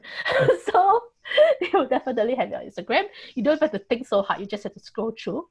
And it's something that before I go to bed, I can so my snooping always happens because during the day-to-day, I'm doing so much work. I talk to author, then this person talk to me, then is it? So then I'm always reacting to different things. So when's the time that I actually sit back and actually look at what's happening around me, So I always say a cheap trick, and it's a very millennial trick, is to have Instagram accounts and just follow all these places. And it's easy, you don't even have to think, If you have to scroll through pros and say, new authors of HarperCollins, then click. You're really tired by the end of that. So cheap trick. Okay, that's one, how I keep track. Secondly, how I also keep track is not just keep track, but really, second tip, okay? If there's a really good publication or a decently good publication, so it's a competing title, can your title be better? So for example, people have maybe, let's say they have Seth Godin, but then we can have one on Alibaba, Jack Ma. So, it's so then maybe that's main person who wrote the forward was Seth Godin. For us, we say, no, we want the Asian context of how someone who has done it. So not just someone who's telling you how to market, but really how the business pans out, then you put in Jack Ma. So a better example would be something like, for example, if you have a Marie Kondo, right? Let's use Marie Kondo.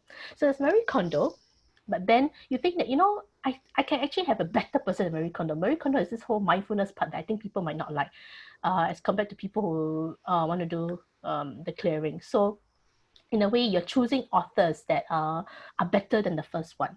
Or in the third arena, you could even be expanding on it. And you notice that, hey, this book does a lot, but it actually doesn't cover that last mile. Like, something is missing from this publication. It's a very good, it's a decently good title, but it hasn't actually reached the big shores yet, maybe because it's missing something. Then that's when you go back and you make book 2, your book, the better book to buy. And also because you're in luck, because someone else has already started a concept for you, but it's probably too ahead of its time. For example, cryptocurrency books, it was very ahead of its time last time. Then you can be book number 1, but book number 1 may not be very good because at that point in time, people like, what's cryptocurrency? And then, so later when you're book number 2, you're able to address, because it's the correct timing to go to market, you're able to address the correct issues, your book becomes a hit. That's a simple way to also, I think, be better than. So that's the second tip, be better than the first. Thirdly, so either you compete with them, you be better than them. First, either you get inspiration from them, you be better than them, or third way is that you already write on bits and pieces, and you become a complementary book to them. So that, there's Marie Kondo. So now you're Marie Kondo Singapore, for example, because your market is Singapore. So that would be the third way to do it, I think. Okay, Xing Yi's question, she said that if we are writing about something that is very local, say for instance, Ang Ku Kueh making, how do we gauge if there is a demand for it? Okay. That's very interesting. Okay, this is the age-old publisher problem and dilemma, honestly. So you've actually brought in a very good way. But I think, we should mitigate that. Because right now, so as an editor, right, you don't know how people want to do Ang Ku Kueh. Okay, but what you don't know is this. The population of Singapore. The population of Singapore who is going to be making perhaps population of people who actually want to watch cooking shows. The population or the demographic within, for example, maybe the Chinese demographic who already know a little bit about Ang Ku Kueh. You also know of a whole bunch of young people who probably don't know about Ang Ku Kueh. So then, what do you know? You know numbers in various segments. And so as an editor, you're then deciding, okay, you know what? Let me expand. I want this to be an in-depth Ang Ku Kueh. It's almost like an Ang Ku Kueh clinic. Why is the Ang Ku Kueh not stretchy enough? Why is the mung bean a bit like too sweet? Is my mung bean properly? Should I buy processed mung bean or should I make my own mung bean? Yeah, so these are the questions that you then, as editor, tell your author, say, you know what? We are going to do it with the millennials. Millennials don't want to make their own mung bean, but then can it work? Or what can they do? So then you tell the millennial, because it's a millennial book. Or that's where you want to actually target. You actually don't, that's why so what I'm saying is this actually, that you don't know how many people actually want an Ang Ku Kueh book. What you're doing is that you know how many people are in a demographic and you want that demographic to want an Ang Ku Kueh book. So what you then do is tailor it to them. Say, there's a new Ang Ku Kueh. Have you heard Ang Ku Kueh girl? So then maybe ask Ang Ku Kueh girl to be your ambassador. and then you say, Ang Ku Kueh girl says that, you can make Ang Ku Kueh too. So you don't actually need to be someone who actually wants to make Ang Ku Kueh in the first place. But because, it's Ang Ku Kueh girl, I follow her, I actually enjoy her things. I'll get Ang Ku Kueh girl to showcase my Ang Ku Kueh making. And it's telling millennials, you know what? We can be Ang Ku Kueh makers. Here, Ang Ku Kueh in rainbow form. Here's Ang Ku Kueh in and we've done that in like pushing Ang Ku Kueh. Or that kind of thing you can make. Honestly, it lends itself really well, because pushing is this shit, right? Then you just add one little cookie or something in between. It's very cute. So so that's when you're actually changing your book. So you're not just an Ang Ku Kueh book. You're changing your book to meet that demographic actually. Or then you'll have things like, millennials, Ang Ku Kueh that your grandmother will approve. that kind of a thing. So you're saying ang ku kuehs, you know, it's not just for old people, it's not just for birthday parties and, you know, mothers to send when they actually have a child and nobody eats it, just left to the side. You're making ang ku kueh damn cool now. So it's a trending ang ku kueh. So then you have, you know, you have little bento makers adding little ang ku kuehs, and then maybe you can even have TikTok challenges where people make ang ku kueh cereal, right? So that's what I'm saying. But that's only, so all my examples lie in the fact that I actually I'm trying to target the young people. I'm trying to bring ang ku kuehs from here to the young people. Let's say this is not what the author wants. What I'm saying doesn't apply. You then need to change it around. Then you know, okay, the author say, excuse me, I'm an ang ku kueh maker for the last 60 years. I have 3 or 4 generations of ang ku kueh maker. How dare you say what rainbow ang ku kueh? How dare you say, ask me to get like no processed one outside? You think you say, what's pushing even? I mean, like, please. So in a way, always remember, don't push your ideas on them. You are the publisher. You have to decide, can I actually sell a book on heritage ang ku kueh then? And if it's on heritage ang ku kueh, who am I actually trying to target? And that's when you then decide, I'm trying to target a heritage group. So this heritage group, perhaps, you know, runs an NHB, they go on walking tours for, you know, those old Chinese dessert shops. That's when you know, okay, maybe the numbers are not as big as the millennials. Maybe it's not like, you know, 100,000 people, 200,000 people. It's only about, you know, 5,000 or maybe 500 people even. That's when you say, okay, never mind. 500 people are ang ku kueh lovers. They will definitely, you know, these are people who are really interested in traditional ways of making desserts. These 500 people only, you know, which means that you can only sell 500 books at the most. So then you're going to make a special niche publication of, you know, troubleshooting your ang ku kueh, how to make ang ku kueh for different generations. What has ang ku kueh meant to you traditionally? So you should be making the heritage of ang ku kueh, you know, in a very hardcore manner, because that's what the heritage people want to know. What happened last night, ang ku kueh? How did ang ku kueh come? Was it actually was it the turtle? Was it only the turtles are for boys? Then girls don't get turtle? You know, girls get peaches something, right? I think something like that. So yeah, I've read, in my course of editing many things over the years, I have a whole I think, you know, bits of, you know, useless information in my head. I don't know how I know all these things sometimes. I can think you have a lot of ideas. So yeah, I don't know how sometimes it comes with like, hey, I remember because we have so many cookbooks, right? So I read a lot of this like heritage stuff also. So yeah, so then when you know for heritage, that's when you actually choose the correct population for it. You know you're only targeting 500. You're not going to say, I want this to be a popular ang ku kueh book, because you know that there's only about 500 or 600 people in that segment only. Then you make a book really niche for that demographic and you sell to them alone. So you know it's a small print run maybe. It can still be profitable. And you know, not just that, you know, if it's an ang ku kueh book, you know, maybe 500 people only, not very profitable, but it's also an important part of his Singapore history. Then you go and, you know, find different groups like the NHB maybe, like the heritage group, to push it. So every time they go to ang ku kueh shop, they sell this book as well, something like that. So that's when you know your book is actually targeted for who. I see. Yeah. Does it answer the ang ku kueh question? Argument. She's asking, were there any instances where you marketed a book for a certain target demographic, but it ended up reaching an entirely different audience? Oh, of course, a lot. Oh my God. Let me tell you one very raunchy one. I don't know, but don't worry. SBPA, don't be scared. Not that raunchy. Okay, I'm not going to go to the raunch, but I'll tell you how I targeted wrongly. I'm so xiasui. So, okay. But it's a fun example because it really, really happened. So long ago, we had this, not long ago lah, but everything is long ago for me because I'm doing it for so long. So long ago, we had this book called Pleasure Factory. I know it sounds a bit raunchy, but what it actually was, the main goal, we're all women, you know, and we noticed that, you know, there's a lot of talk today about migrant workers.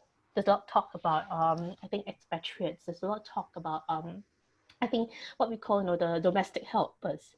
But there's very little talk on one very big population of people who are actually very by the sidelines. That's the fast trade workers. I know people don't think very much of them, and they think that, you know, you deserve it sometimes. And I'm saying this because I'm sure not everybody thinks that. But that's why we wanted to correct the perspective. We wanted their rights. I know people think, what rights? It's your body, and so you're selling your body. You won't choose to sell your body, you know. But I think there should be certain rights that should be understood, and that was what made good reading. That you don't even realize that these people are the most exploited groups of everybody else. I think, you know, the flash trade is the oldest and one of the most profitable industries. It's tax-free also. So in many ways, what does that mean? It means that actually there are many layers of like company structural systems. Even though they're informal, they are there. And because they are there, these people also have no sense for recourse. They can't go somewhere else and say, he exploited me. Because they're like, huh, but then you're already exploiting a body. So like, so that's why we wanted to draw that out. So we really did a very good book. We found an economist by training, who then his name is Kai Wen Leong. So he's an economist by training. He's not like some somebody who decided I'm interested in the flash trade. He did it because he wanted to see he wanted to try to put numbers and dollars into cents, and say, you know, how much money is the flash trade actually generating. So by doing that, he then realized, hang on, how can he do that? There are no account books, you know.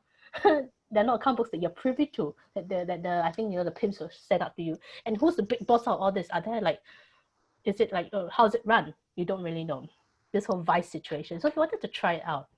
Because in your economics, you do all the big economics type things. This is actually an interesting like sort of side hobby that he thought, let's go to that. So he then went to ask, you know what, I will just do sampling. So he sampled different so he found a different kind of I suppose women who walk the trade and men who walk the trade. And then he decided that, okay, he asked them individually, okay, so how much you make, blah, blah, blah, blah, blah, blah. As he asked them these questions, they would tell him, well, you know, yeah, how's your, then he of course, before you ask them how much you make and all that, you have to ask, you can't just ask how much. No, you can't do that, right? Because it'll be awkward. So it's actually a formal interview process. It's all documented in research. So it's actually has to be actually quite watertight in that sense. So it's not like he go there and say, hey, how much? So it cannot like that. It's like really, they invite them to a room, they sign the declaration, and they answer the questions and they walk off now. That kind of thing. So it's a real clinical study in a way, but this is an economic study. So then that's when he talked to all of them. He realized, hang on, I know I gave a lot of primer, but it's actually a very interesting story. He gave a lot of primers into he will ask them, okay, how was your day, everything.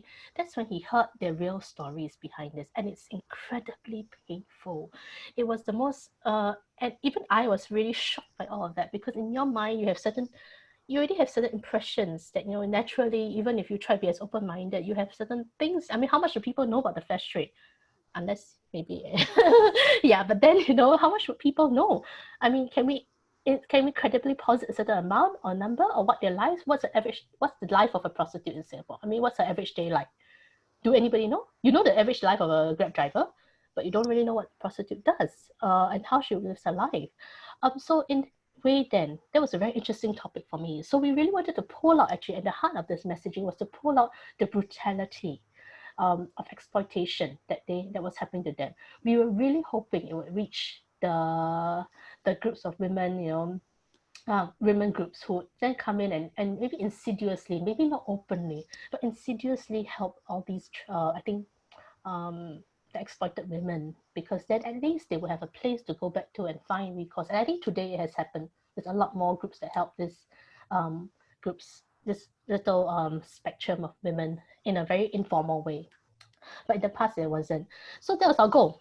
Very simple, very clear. So obviously what we're trying to do, we're trying to spread the message out to people, to everybody, to change that perspective, that in the flash trade you can be exploited too. But then later on, we got a lot of mail from people who said, we love the raunchy bits. And that was the most painful thing, because then the book sold quite at a point in time. It sold, and then Popular told me, I had to shrink wrap the book because all these young kids are reading it. You know, like, so we said, and then they said, you know what? We need to add a line in front. So that not for Popular to say, I'm going to shrink wrap, and I'm going to add a line in front that says, has graphic and violent content. It actually means a lot. So it actually, I think in a way, therefore, see, that was our mind. We wanted it like this, but then they thought it reached little kids, because everybody is curious, right? So I think it tapped into their curiosity, the kids' curiosity. It also tapped into, and of course, actually this book straddles, because the flash trade is actually a very wide industry, if you know what I mean. There's a lot of differentiation. So it could be, there's like variety of choices and interest levels in different things. So because of that, the book did cover that amount. of variety. And so I think people were like, ooh, intrigued. Actually, the reason why I made it intriguing is because no one wants to read about things like, okay, then he came and he hit me, then he cut my nipple off, then he this. It's so like, I mean, it's brutal, but it doesn't have the impact. So we actually obviously have to say, oh, that he saw it, and so you had a bit of like a bit graphic kind of thing, and that really happened. So that kind of brutality, we wanted to give the brutality the correct tone, but in the end, kena all these young children were like, ooh. So, and then we also had all these like Chico Pig maybe, we're like, ooh. So it's so embarrassing. And then we'll get like, mail from writers saying, we had mail to the writers for all these things as well. So the writers like, oh my God, he's an economist, He got all these love notes from like various people saying, I love your book, that kind of thing. Can you have more of this, or that part? So yeah, completely wrong. It's so strange that had such a weird effect. But did the editors ever consider like chopping out the raunchy part and just leaving the effect of, No, we actually it's not raunchy, so much as effectively brutal. That means because it's exploitation, right? So the raunch is just basically part of it. The bigger portion of it was actually the brutality.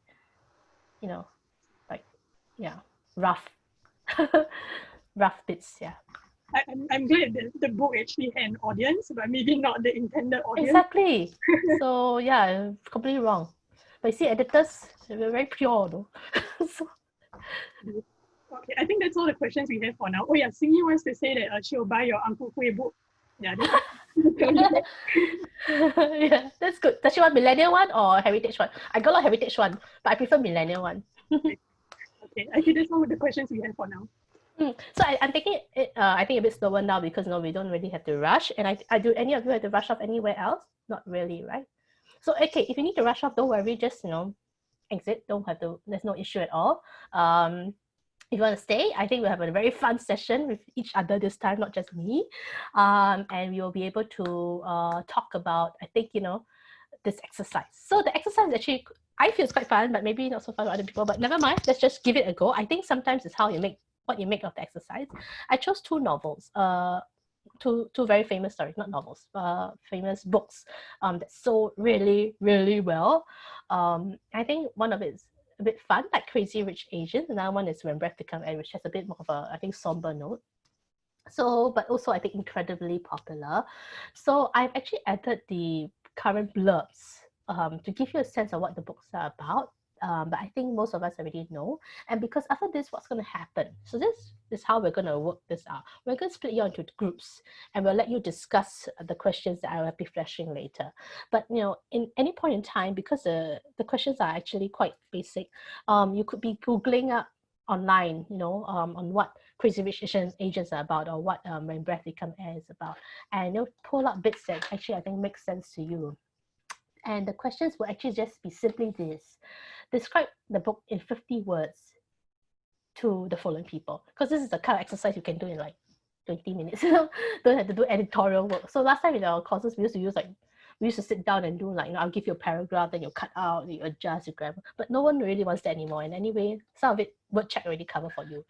So let's do a more fun one, which is describing the book. And really this exercise is not just about audience. I know it seems on the first onset it's about audience. It's really about taking information that you know about and changing it in terms of its word level to fit different people. You will be actually doing everything that we talked about today already. Targeting the audience, okay, making the correct word forms, taking out the bits of the book that make sense, which is I think the biggest part of structural editing, taking out the bits of parts of the book that make sense to the 5-year-old or to the grandmother only. The 5-year-old child will not be interested in some of the more complex classes maybe, but they'll be interested in what these people do, like the adventures of Rachel, so things like that. So that would be the different parts that we're taking out. So you'll be actually just also adjusting structure, and on top of that you'll also actually be pulling out the bits that are the sentences and making sure it's short sentences or long sentences. You'll also be at the end of the day adjusting it in terms of that 50-word limit that you have, because you can't have a super long book, you can't have a super long thing. So this 50-word limit actually tells you to choose the best information and put it out for these people. And you'll see, I think it's a really fun exercise to just bring together all that we talked about actually already. Of course, try to be grammatical, but if not grammatical, remember, there's a reason and a use for it as well. So the next one, if you want to try, it also comes when breath becomes air. And I think this is a bit more complex. So the same questions apply. I only adjusted it to someone who's interested in biographies in the first place. So you're preaching to the converted. So you're preaching to the converted, what will you say? So last bonus question would be to package this content for the current retail market. So now today we're in COVID, we're in pandemic days where things are painful and we're all stuck at home. Can you, let's say now you're the publisher of these two very famous books, okay? You can now create something for today's market.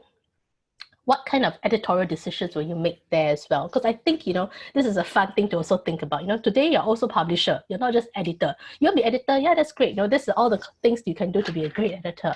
But beyond that, you also must think beyond editing into what is it that you can create in terms of a product for today's market. So for example, if you wanted to, when breath becomes air, it's all about healthcare workers, right? So today, that's a very important trending topic. Can you pull out bits or pieces that could help? Could you then, put it together somehow to talk about today's retail climate? So can you actually then sell it? Would people pay money for it? That's only the question I asked. So I just wanted you all to just think through this last bit as well as a bonus. But if not, don't worry. There's no right or wrong answer. It's just really to create trending topics that we can talk about that really pertains to our current climate, I think, because it is a very different world we're in at this point. No one knows whether we're going to return to normal tomorrow, whether books will still be on sale, whether books can be on sale, and when books can go back to be on sale. So I think the bookshops are actually currently closed, and that's been a bit of a downer for a lot of the publishers. So more importantly for the people who love books. But it doesn't mean that I think reading has stopped, and that's the whole point I think later on that I want to make in this whole situation. So yeah, so that's what I wanted to try out. So I think Book Council SBPA has already put you into groups, if I'm not wrong. Have you put them into groups? We've done that, right? Hello? Have we divided them into groups? Yes, we decided. I already put them into groups. Okay, so will you help them with the breakout rooms as well? Yeah, they are going to, they received the invites to join the breakout rooms. Oh, okay, good. Because I don't receive anything, so I don't know what's happening. Yeah. So so now that you're in your breakout rooms, I think what I'll do is I'll hop into each of these breakout rooms as well, and then just to see if I can help you along. But if not, I also wanted to say this: don't have to force yourself to follow. Oh, hi. I can see the groups now. Yay. Okay. So you don't have to force yourself to do both of them. Do whatever you think makes sense for you. Don't have to do the topic if you think, I don't really want to do it as well, because, I think it should be a fun exercise. It's not also a competing thing. No one needs to be, there's groups only because I think it facilitates conversation in small areas as compared to, a big thing where, we are chatting in a classroom. So at this point, I have unmuted everybody.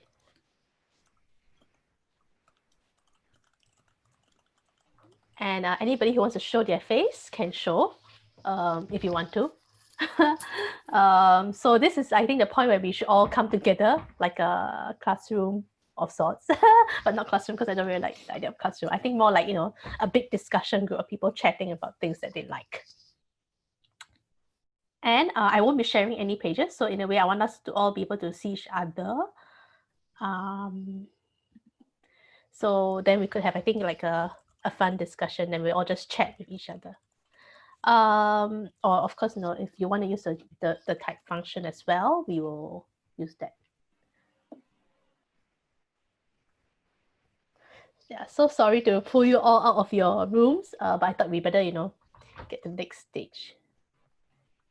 might be a bit boring already after a while. Okay, so how are y'all doing? Do y'all manage to finish off bits? Or there's someone I need to hang on? Yeah. Okay. Did someone get locked out? Thanks for coming back in. So everyone in? Everyone okay?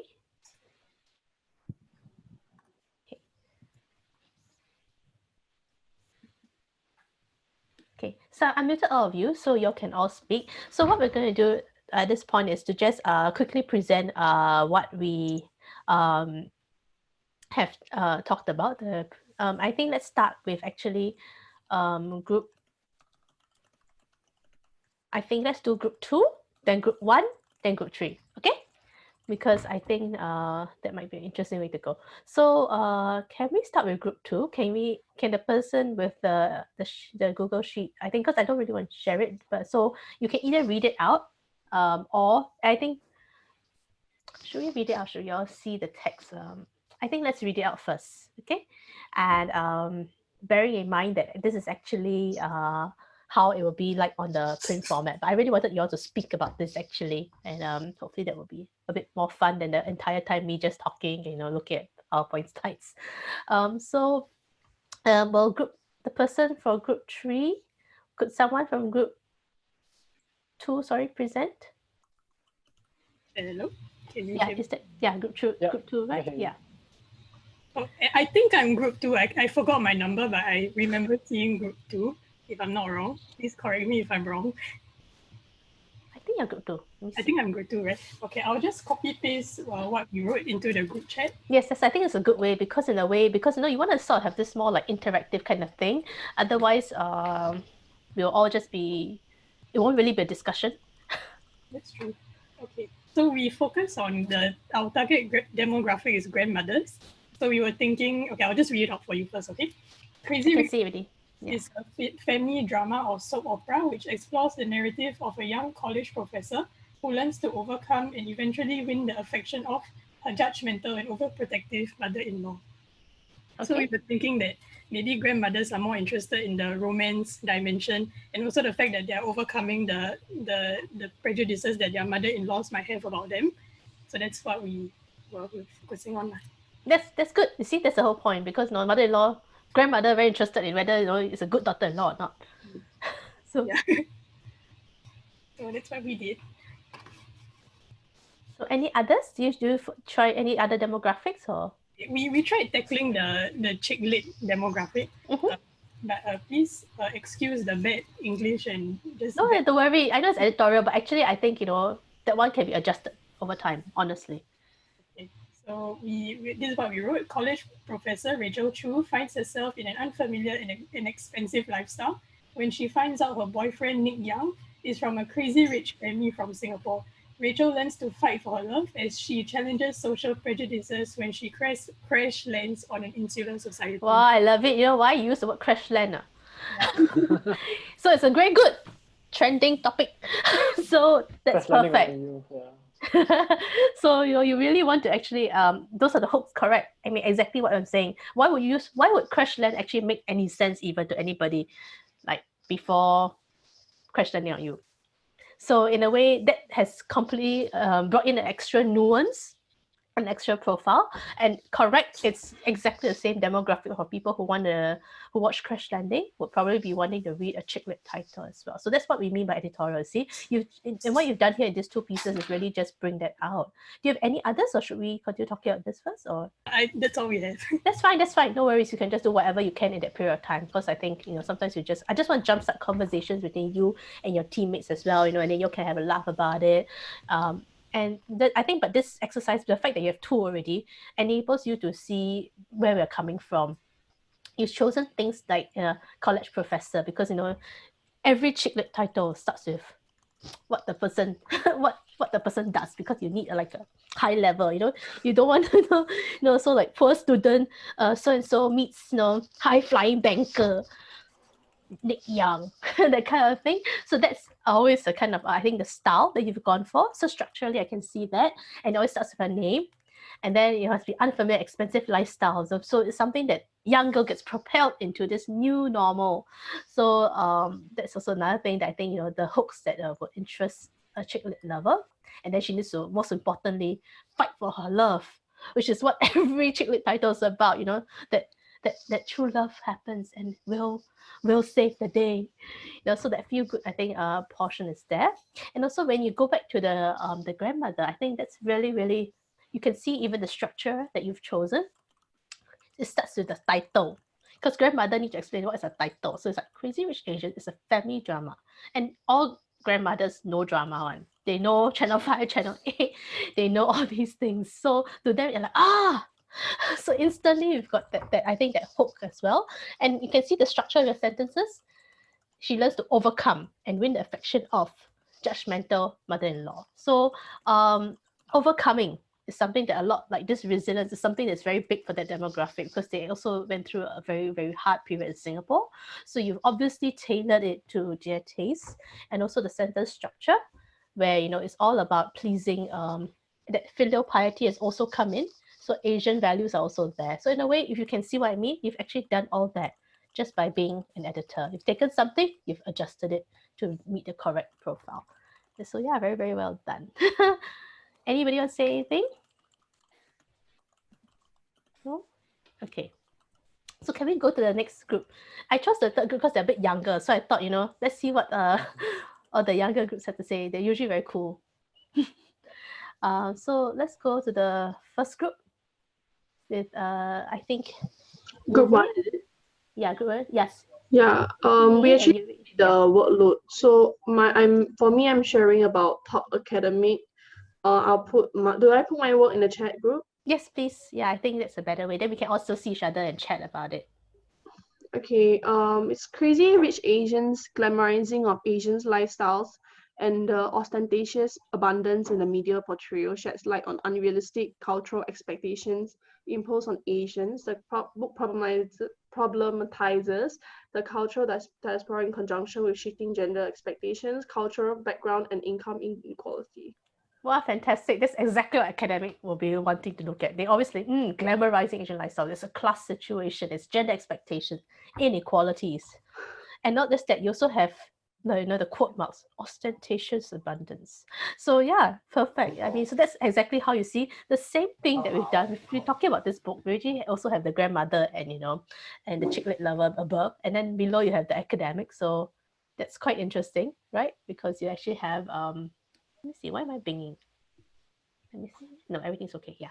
So so you actually have a different perspective, and you can see this carries on from that. The content has been chosen to pull out the thematic, I think, importance. Then you can also elevate it. I think they've done a very good job, because it shows that you can technically still elevate Crazy Rich Asians to, I think, literary fodder. So that's a really tough challenge, and that you've done really well, because I wouldn't have come up with that. I was still struggling to think like, I thought, never mind lah, I make them do it. So yeah, you did a really, really, really good job. So what's the other area that I think another teammate worked on? So we split up. Yeah, split, right? I did the children's part. Oh, okay, that's very interesting. Rachel travels to sunny Singapore to visit her boyfriend Nicholas for summer. However, she discovers Nicholas is a prince of a palace who flies on his own jet plane and a knight of every girl's dreams.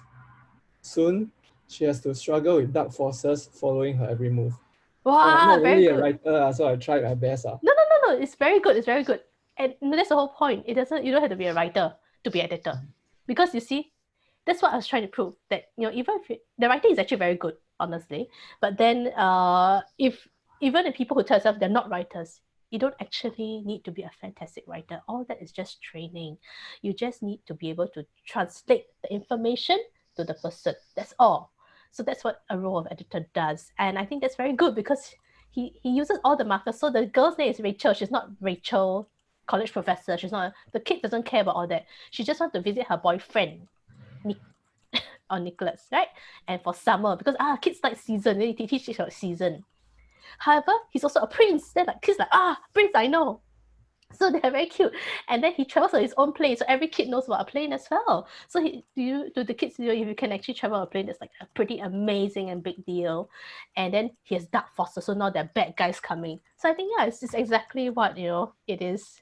And I'm very glad that you're actually, so if you look at all this, right, you have actually one for every demographic already. So it's a perfect, if you put all this together, it's a perfect rendition of how the message changes across different demographic profiles.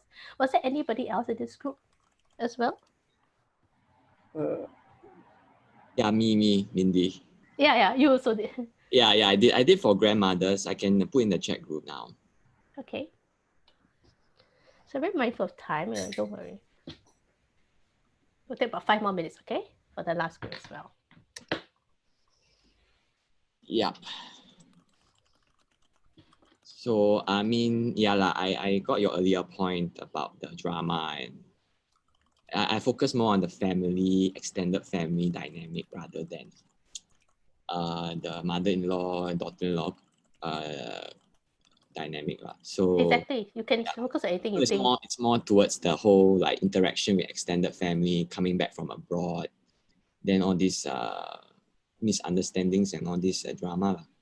That's very good. So this is a story about a young man coming home from abroad with his fiancée to meet his extended family.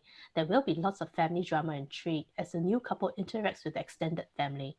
With heart-stopping drama on every page, you'll never be bored. And that's exactly it. So, auntie also want all these things, no? You don't know what family intrigue? Is it like 真情? Is it? Okay, the opera type, That one actually reveals my age, 真情. Actually, it means just those long drama serials that knows a lot of things happen one, and that's what every auntie knows one.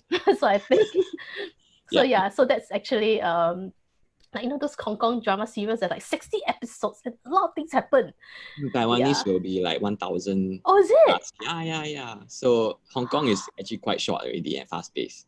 Oh, is it? Yeah. See?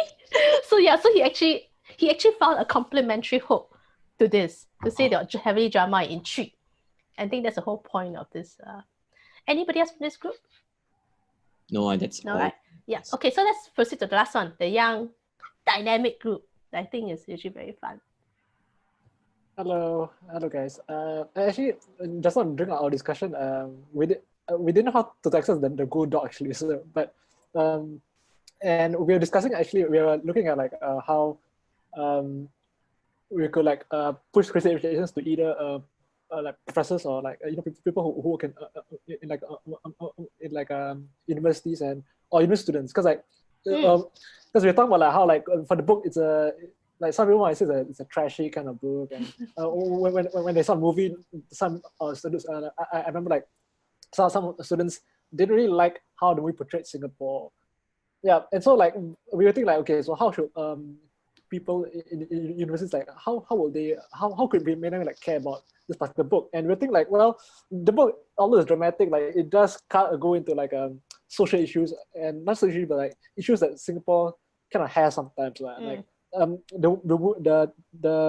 book is just like high class elite kind of characters, and some people might say like, well, that's not really Singapore, like people might think that's like how all Singapore are like. So in a way, we think about how like, okay, well, maybe we can use the book to like kind of say like, well, you should read this book because like it's suddenly kind of like delves into these issues and like brings it to light so that people can like kind of discuss them. Yes, okay, exactly. Actually, it's a really good point, I must say, because it's not what I came up with, but I think it broaches. That's exactly it. I think the younger generation is more interested. I don't say generation. I don't like to use that word generation. The younger, I think the younger crowds are more interested in social issues. I think it's a really good thing that you brought up. To say that this is not really real Singapore, in a way as well, and also brings, I think, very much to like the social class divides within here, and what are the people that are not covered really, even in Crazy Rich Asians. I think that's really good. So I'm very excited to see what you have. Yeah. So I think we both didn't really write anything concrete during that, but I kind of type it up just now. So I have something. And yeah. So we kind of felt like targeting users was a bit difficult, so just try to target like professors or like people who work in universities. So here's what I have. Singapore is a bustling city-state with modern skyscrapers, a melting pot of cultures, and a bustling economy. oops, sorry, he's buzzing twice. Besides the rapid progress, are there hidden social issues? Crazy Rich Asians is a novel that uses the genre conventions of drama and rom-com to highlight elitism, economic progress, and a clash of values. Using relatable characters and local slang, the novel casts Singapore in a particular light and sparks discussions of these issues and of representations of Singapore. Fantastic, fantastic. You see? And I think that's really nice. The fact that actually when you put this all together, you have a very different perspective of one novel. Yeah, that's perfect actually in a way, because you've actually brought down, and I like how you started with the skyscrapers, to talk about, there's all this is the setting, the aura is, it's a big bustling city, and yet this one brings out a whole bunch just to showcase that actually this is a strata of, you shared it, good. So there's a strata of people that actually beneath all that gleaming exterior, what's underneath? Is there a dark underbelly? Are there different things? What about economic progress? What have we lost in that striving for economic progress, that there are lifestyles like that? So, and also I think you brought up the fact that relatable characters and local slang, which is very, I think, another big draw for the student profile that you actually are looking at. I think that's really good. Yeah, so I like that you all chose a new category of your own as well. Yeah, we weren't really sure about targeting students, but we thought okay, how should we make people like a prof care about this book, because they'd be it just needed rom-com and drama. But actually this book kind of made people talk a lot about Singapore and about how Singapore should be shown on the world kind of level. And yeah, I think it's a good thing to kind of talk about it, even if people didn't like the specific way that the movie showed Singapore. Exactly, because at least now they know where Singapore is in the first place. They know that we are at least a city-state with skyscrapers. Yeah, we're not in the middle of China, that kind of thing. I know that it seems like an old joke, but there has still been, in my course of work, actually there has been some confusion sometimes, even when you're working with a UK or US publisher sometimes. Even. Right. Yeah.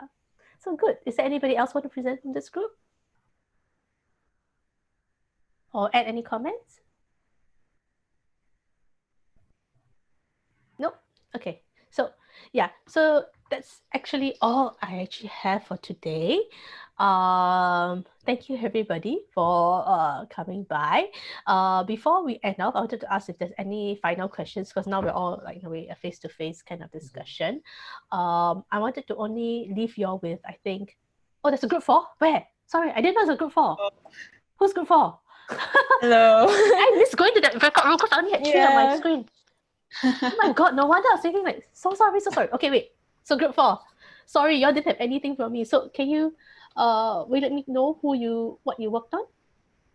We all strategized together and brainstormed the ideas. Then we all broke up to wrote our separate ones. So we all have different ones. So fantastic! And can y'all give us a few more 10 more minutes? Is it okay with y'all? Yeah. I mean, it's okay? Everybody's okay? All right, so let's start with group 4. I'm very excited. Yeah, the rest who haven't sent to me, you all can post on the group chat. Sorry, I forgot. Yeah, it's okay. Yeah, let me copy and paste. Group 4 are very young, very cool. I like it. I love being young also.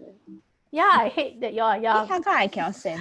Hey, Gabriella and Xin, can you all send your one? Then I send. Okay. I think got word limit.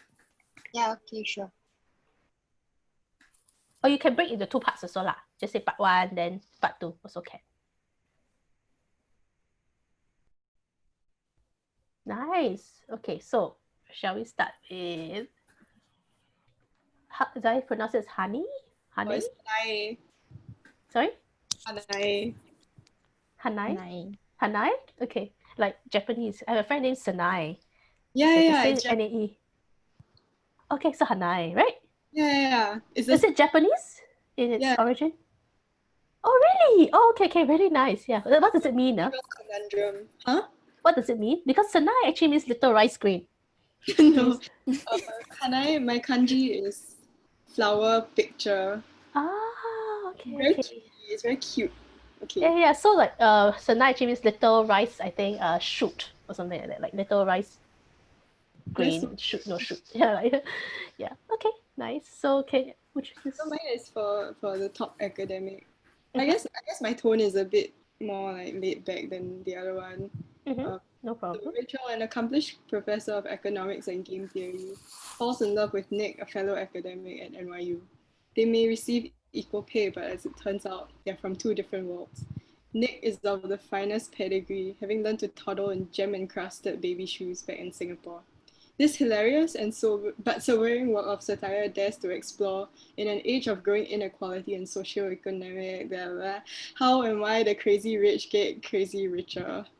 Oh, that's nice. Really good. Thank you. Yeah, but I think that really checks off all the same boxes in a sense that, you've done the academic, she's a professor, they have equal pay, but they're from different worlds. I think that's a really strong point when you want to reach out to the academic as well. So, have we got to Min Han? Oh, Chloe. Yeah, I'm Chloe. Oh, Chloe. Okay. Yeah, so mine is the chick lit one, if you can't already tell. It's very different from what Hanae wrote, so I'll just share what I wrote. In the starlit metropolis of Singapore, girl next door Rachel Chu meets a young multimillionaire and falls madly in love. Together, they glamorously navigate and overcome the trials and tribulations that set them apart. The disapproving in-laws, the glitzy parties, the romantic rivals, and their class differences. Wow, I want to read it already. The glitzy parties and romantic rivals, like, whoa. Every chick lit person loves all these things. So really good. They even use the starlit metropolis.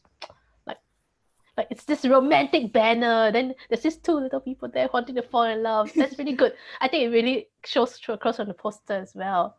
Yeah, really fantastic things. Yeah. I think it's perfect for chick lit lovers as well. So about Gabriella? Okay, so mine's for the 5-year-old child. It's not long, but I think for the 5-year-old child, like I was just trying to simplify everything. That's fine. It's not about length. Don't worry. Yeah. So mine's like a modern day Asian retelling of Cinderella, where a young girl named Rachel falls in love with a boy, Nicholas, without knowing he's Prince Charming. Rachel grew up without her father, and she was excited to finally start a family of her own with the love of her life. She only ever dreamt about having a simple and blissful life. However, she soon finds out that her happy ever after may not be as happy as she thought it would be. So Prince Charming's evil mother looks down on Rachel because she's poor, and she's often bullied by his friends and family. Thankfully, with the help of her best friend, acting as a fairy godmother, she finds the strength to defeat Prince Charming, evil mother, and then ... because I haven't completed. No, it's perfect. No, actually, I thought most kids' books end in ... anyway. To be honest, so I thought it was actually a trope. I thought, wow, she actually knows the style. Because I don't know why kids' book always have this, and so ... It's like what kids can finish up the sentence in their mind, is it? Adults cannot, is it? So, but yeah, it's a trope actually. Ironically, I thought that was a trope that you're trying to do. But in any case, very good, because you see, you've done the whole metaphoric, I think, fairy tale, and you've closed the entire loop. If you notice, she starts with the metaphor of Cinderella. Kids all know Cinderella. And the kid instantly said, I like Cinderella, I want to read this book too. And then she falls in love with a boy who's Prince. So kids also know Prince. And then there are evil people. So and then she doesn't have a happily ever after. So what must she do now? She must get the help of her best friend, who's her fairy godmother, and they can together defeat the evil stepmother or the evil mother, in that sense. So the tropes are entirely there. She's followed the trope from the beginning all the way to the end, And that's why I think it's important editing. You start from the start. You already know, okay, this is for children. I'm gonna keep going until you've reached the full circle. Then I think the messaging is complete as well. Yeah. So it's not just content, it's about this whole, I think you can see the messaging has been reorganized completely. So you can't even tell it's the same book that we're talking about, right? So yeah. Next one, Jean. I did on best friend and someone whose first language isn't English, but I think mine sounds damn nonsense because like for us we were a team of 5 girls, so we were thinking our best friend should be a girl too. And it's okay. I also thought that way when I wrote the best friend thing. So yeah, and then we thought that the tone might be more personal. So we were saying the things that they talk about is like these things. So like, please read this book called Crazy Rich Asians. Nicholas sounds really hot and it's totally your ideal type. This book is really relatable because it gets me thinking about a lot of my personal relationship deal breakers. Oh, I forgot to write deal breakers. Yeah, as well. You'll be surprised by how the author describes Singapore. He makes it sound so glamorous and it's totally different from the Singapore I know. Exactly, and I thought I wanted this as well because you see, it's a very personal. You know exactly what this best friend, you're tailoring for your best friend. You know what your best friend wants. You know your best friend likes like really hard. You know, like he's super ideal, or like Captain V is my ideal type, that kind of thing. So yeah, and that's very important, I think, because it needs to be relatable, and that's the whole point, I think. And I think this really enhances that. It's exactly what it is, and you notice how you've taken the content, you've taken the bits that are relevant to your best friend, and you put it out. So yeah, that's exactly what it is as well. Yeah, so for the first language isn't English part, we just thought about that's using interesting. very So this is the first time we're words. having this one. Yeah, we just like saying like we're going to convey it like as simply as possible. So it's just like Crazy Rich Asians, the story about a girl, Rachel, who falls in love with a guy called Nicholas. She realizes that Nicholas comes from a super rich family. So when she travels to Singapore to visit her future in-laws, she is judged and looked down upon. Will she be able to marry the love of her life? So read the book to find out. Exactly. See, so it's really simple. It still tells you exactly what you're trying to do, and I think that's perfect for the what you call non-native readers of English. But let's say, but there is a market, for non-native speakers of English. They still want to read love stories in many ways. So it's not, so you cannot discount that demographic. Those fan fiction type places are actually really popular, and then most of them, a lot of them may not even be first. English is not their first language. For example, let me give you an example. Is Korean our first language? No. But most girls know, they know like aigu. So things like that, that's really weird. And you tell yourself, oh my god, how did I know all that? And so that's what we're trying to translate. And you know what's the funniest thing? Like I used to talk to some of my friends, and she would tell me there's this Malay girl who seems quite traditional, and she would tell me all this information about this star in the Korean, the K-pop world, blah blah blah blah blah. And then I'm like, isn't that language a bit of a language barrier or whatever? She's like, no, it's completely fine. I said, what culture? I also asked another friend who was like a Korean, so we call him Oppa. And the only reason why we call it that is because he's the only Korean guy we know. So like, hey, Oppa, why like that? Why she like this? Then why her mother say that? So apparently a lot of cultural, I think, points that the Koreans get that we don't get. And they say, I don't understand why I think other people enjoy this Korean drama series so much, when the fact is that a lot of the cultural references are lost in translation later. So that's the whole point that I'm trying to make, that actually there is a demographic, and the whole point is that you can pull out the bits that are relevant. No matter how you don't really see it at first, you can pull out the bits that are relevant if you know how to play with your content. So I think the fact that you've done it on your own, I think we've made that point really clear. That the same thing, and I'm glad you all chose one book like Crazy Rich Asians, so we can actually have that variety to showcase, and we've proven that. So are there any final? I think the point has been made already. So do you have any other questions beyond that for editorial that you want to chat about? I think all of you are now unmuted. Oh, we have one more to go, I think. One more what? One more writing to go for. Oh, yours? Okay, yes. Oh, okay.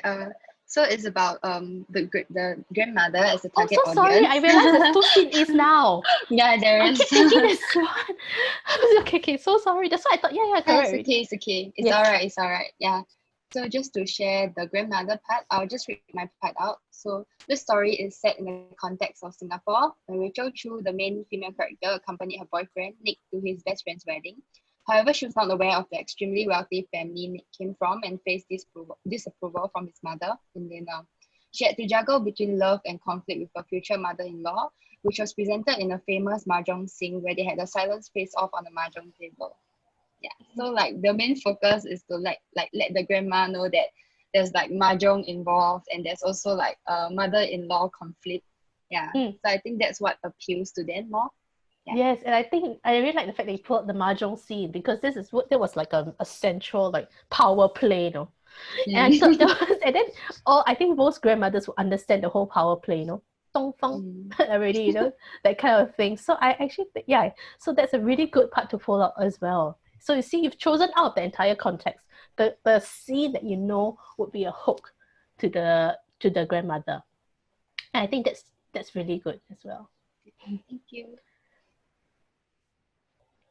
So any other question? Have I missed out anybody? So sorry. I wasn't checking off a list. It's all right. It's all right. Anybody? So do you have any questions at this point? Any other questions? I don't muted. Is that why? I mute all again. No more questions. No more questions. All right. So I think it's lunchtime. Let's draw this session to an end. So what would I be if I didn't end off with an edit of our own? So I think for this entire session, I wanted to say that most people think that no, not most people. Almost everyone thinks that I think the publishing industry is a sinking ship, is dying. But I want to edit that as editor. I think publishing is universal. The publishing of paper on paper might be a bigger challenge today, but publishing content is a basic human necessity. And the information that you pass is really all about communication.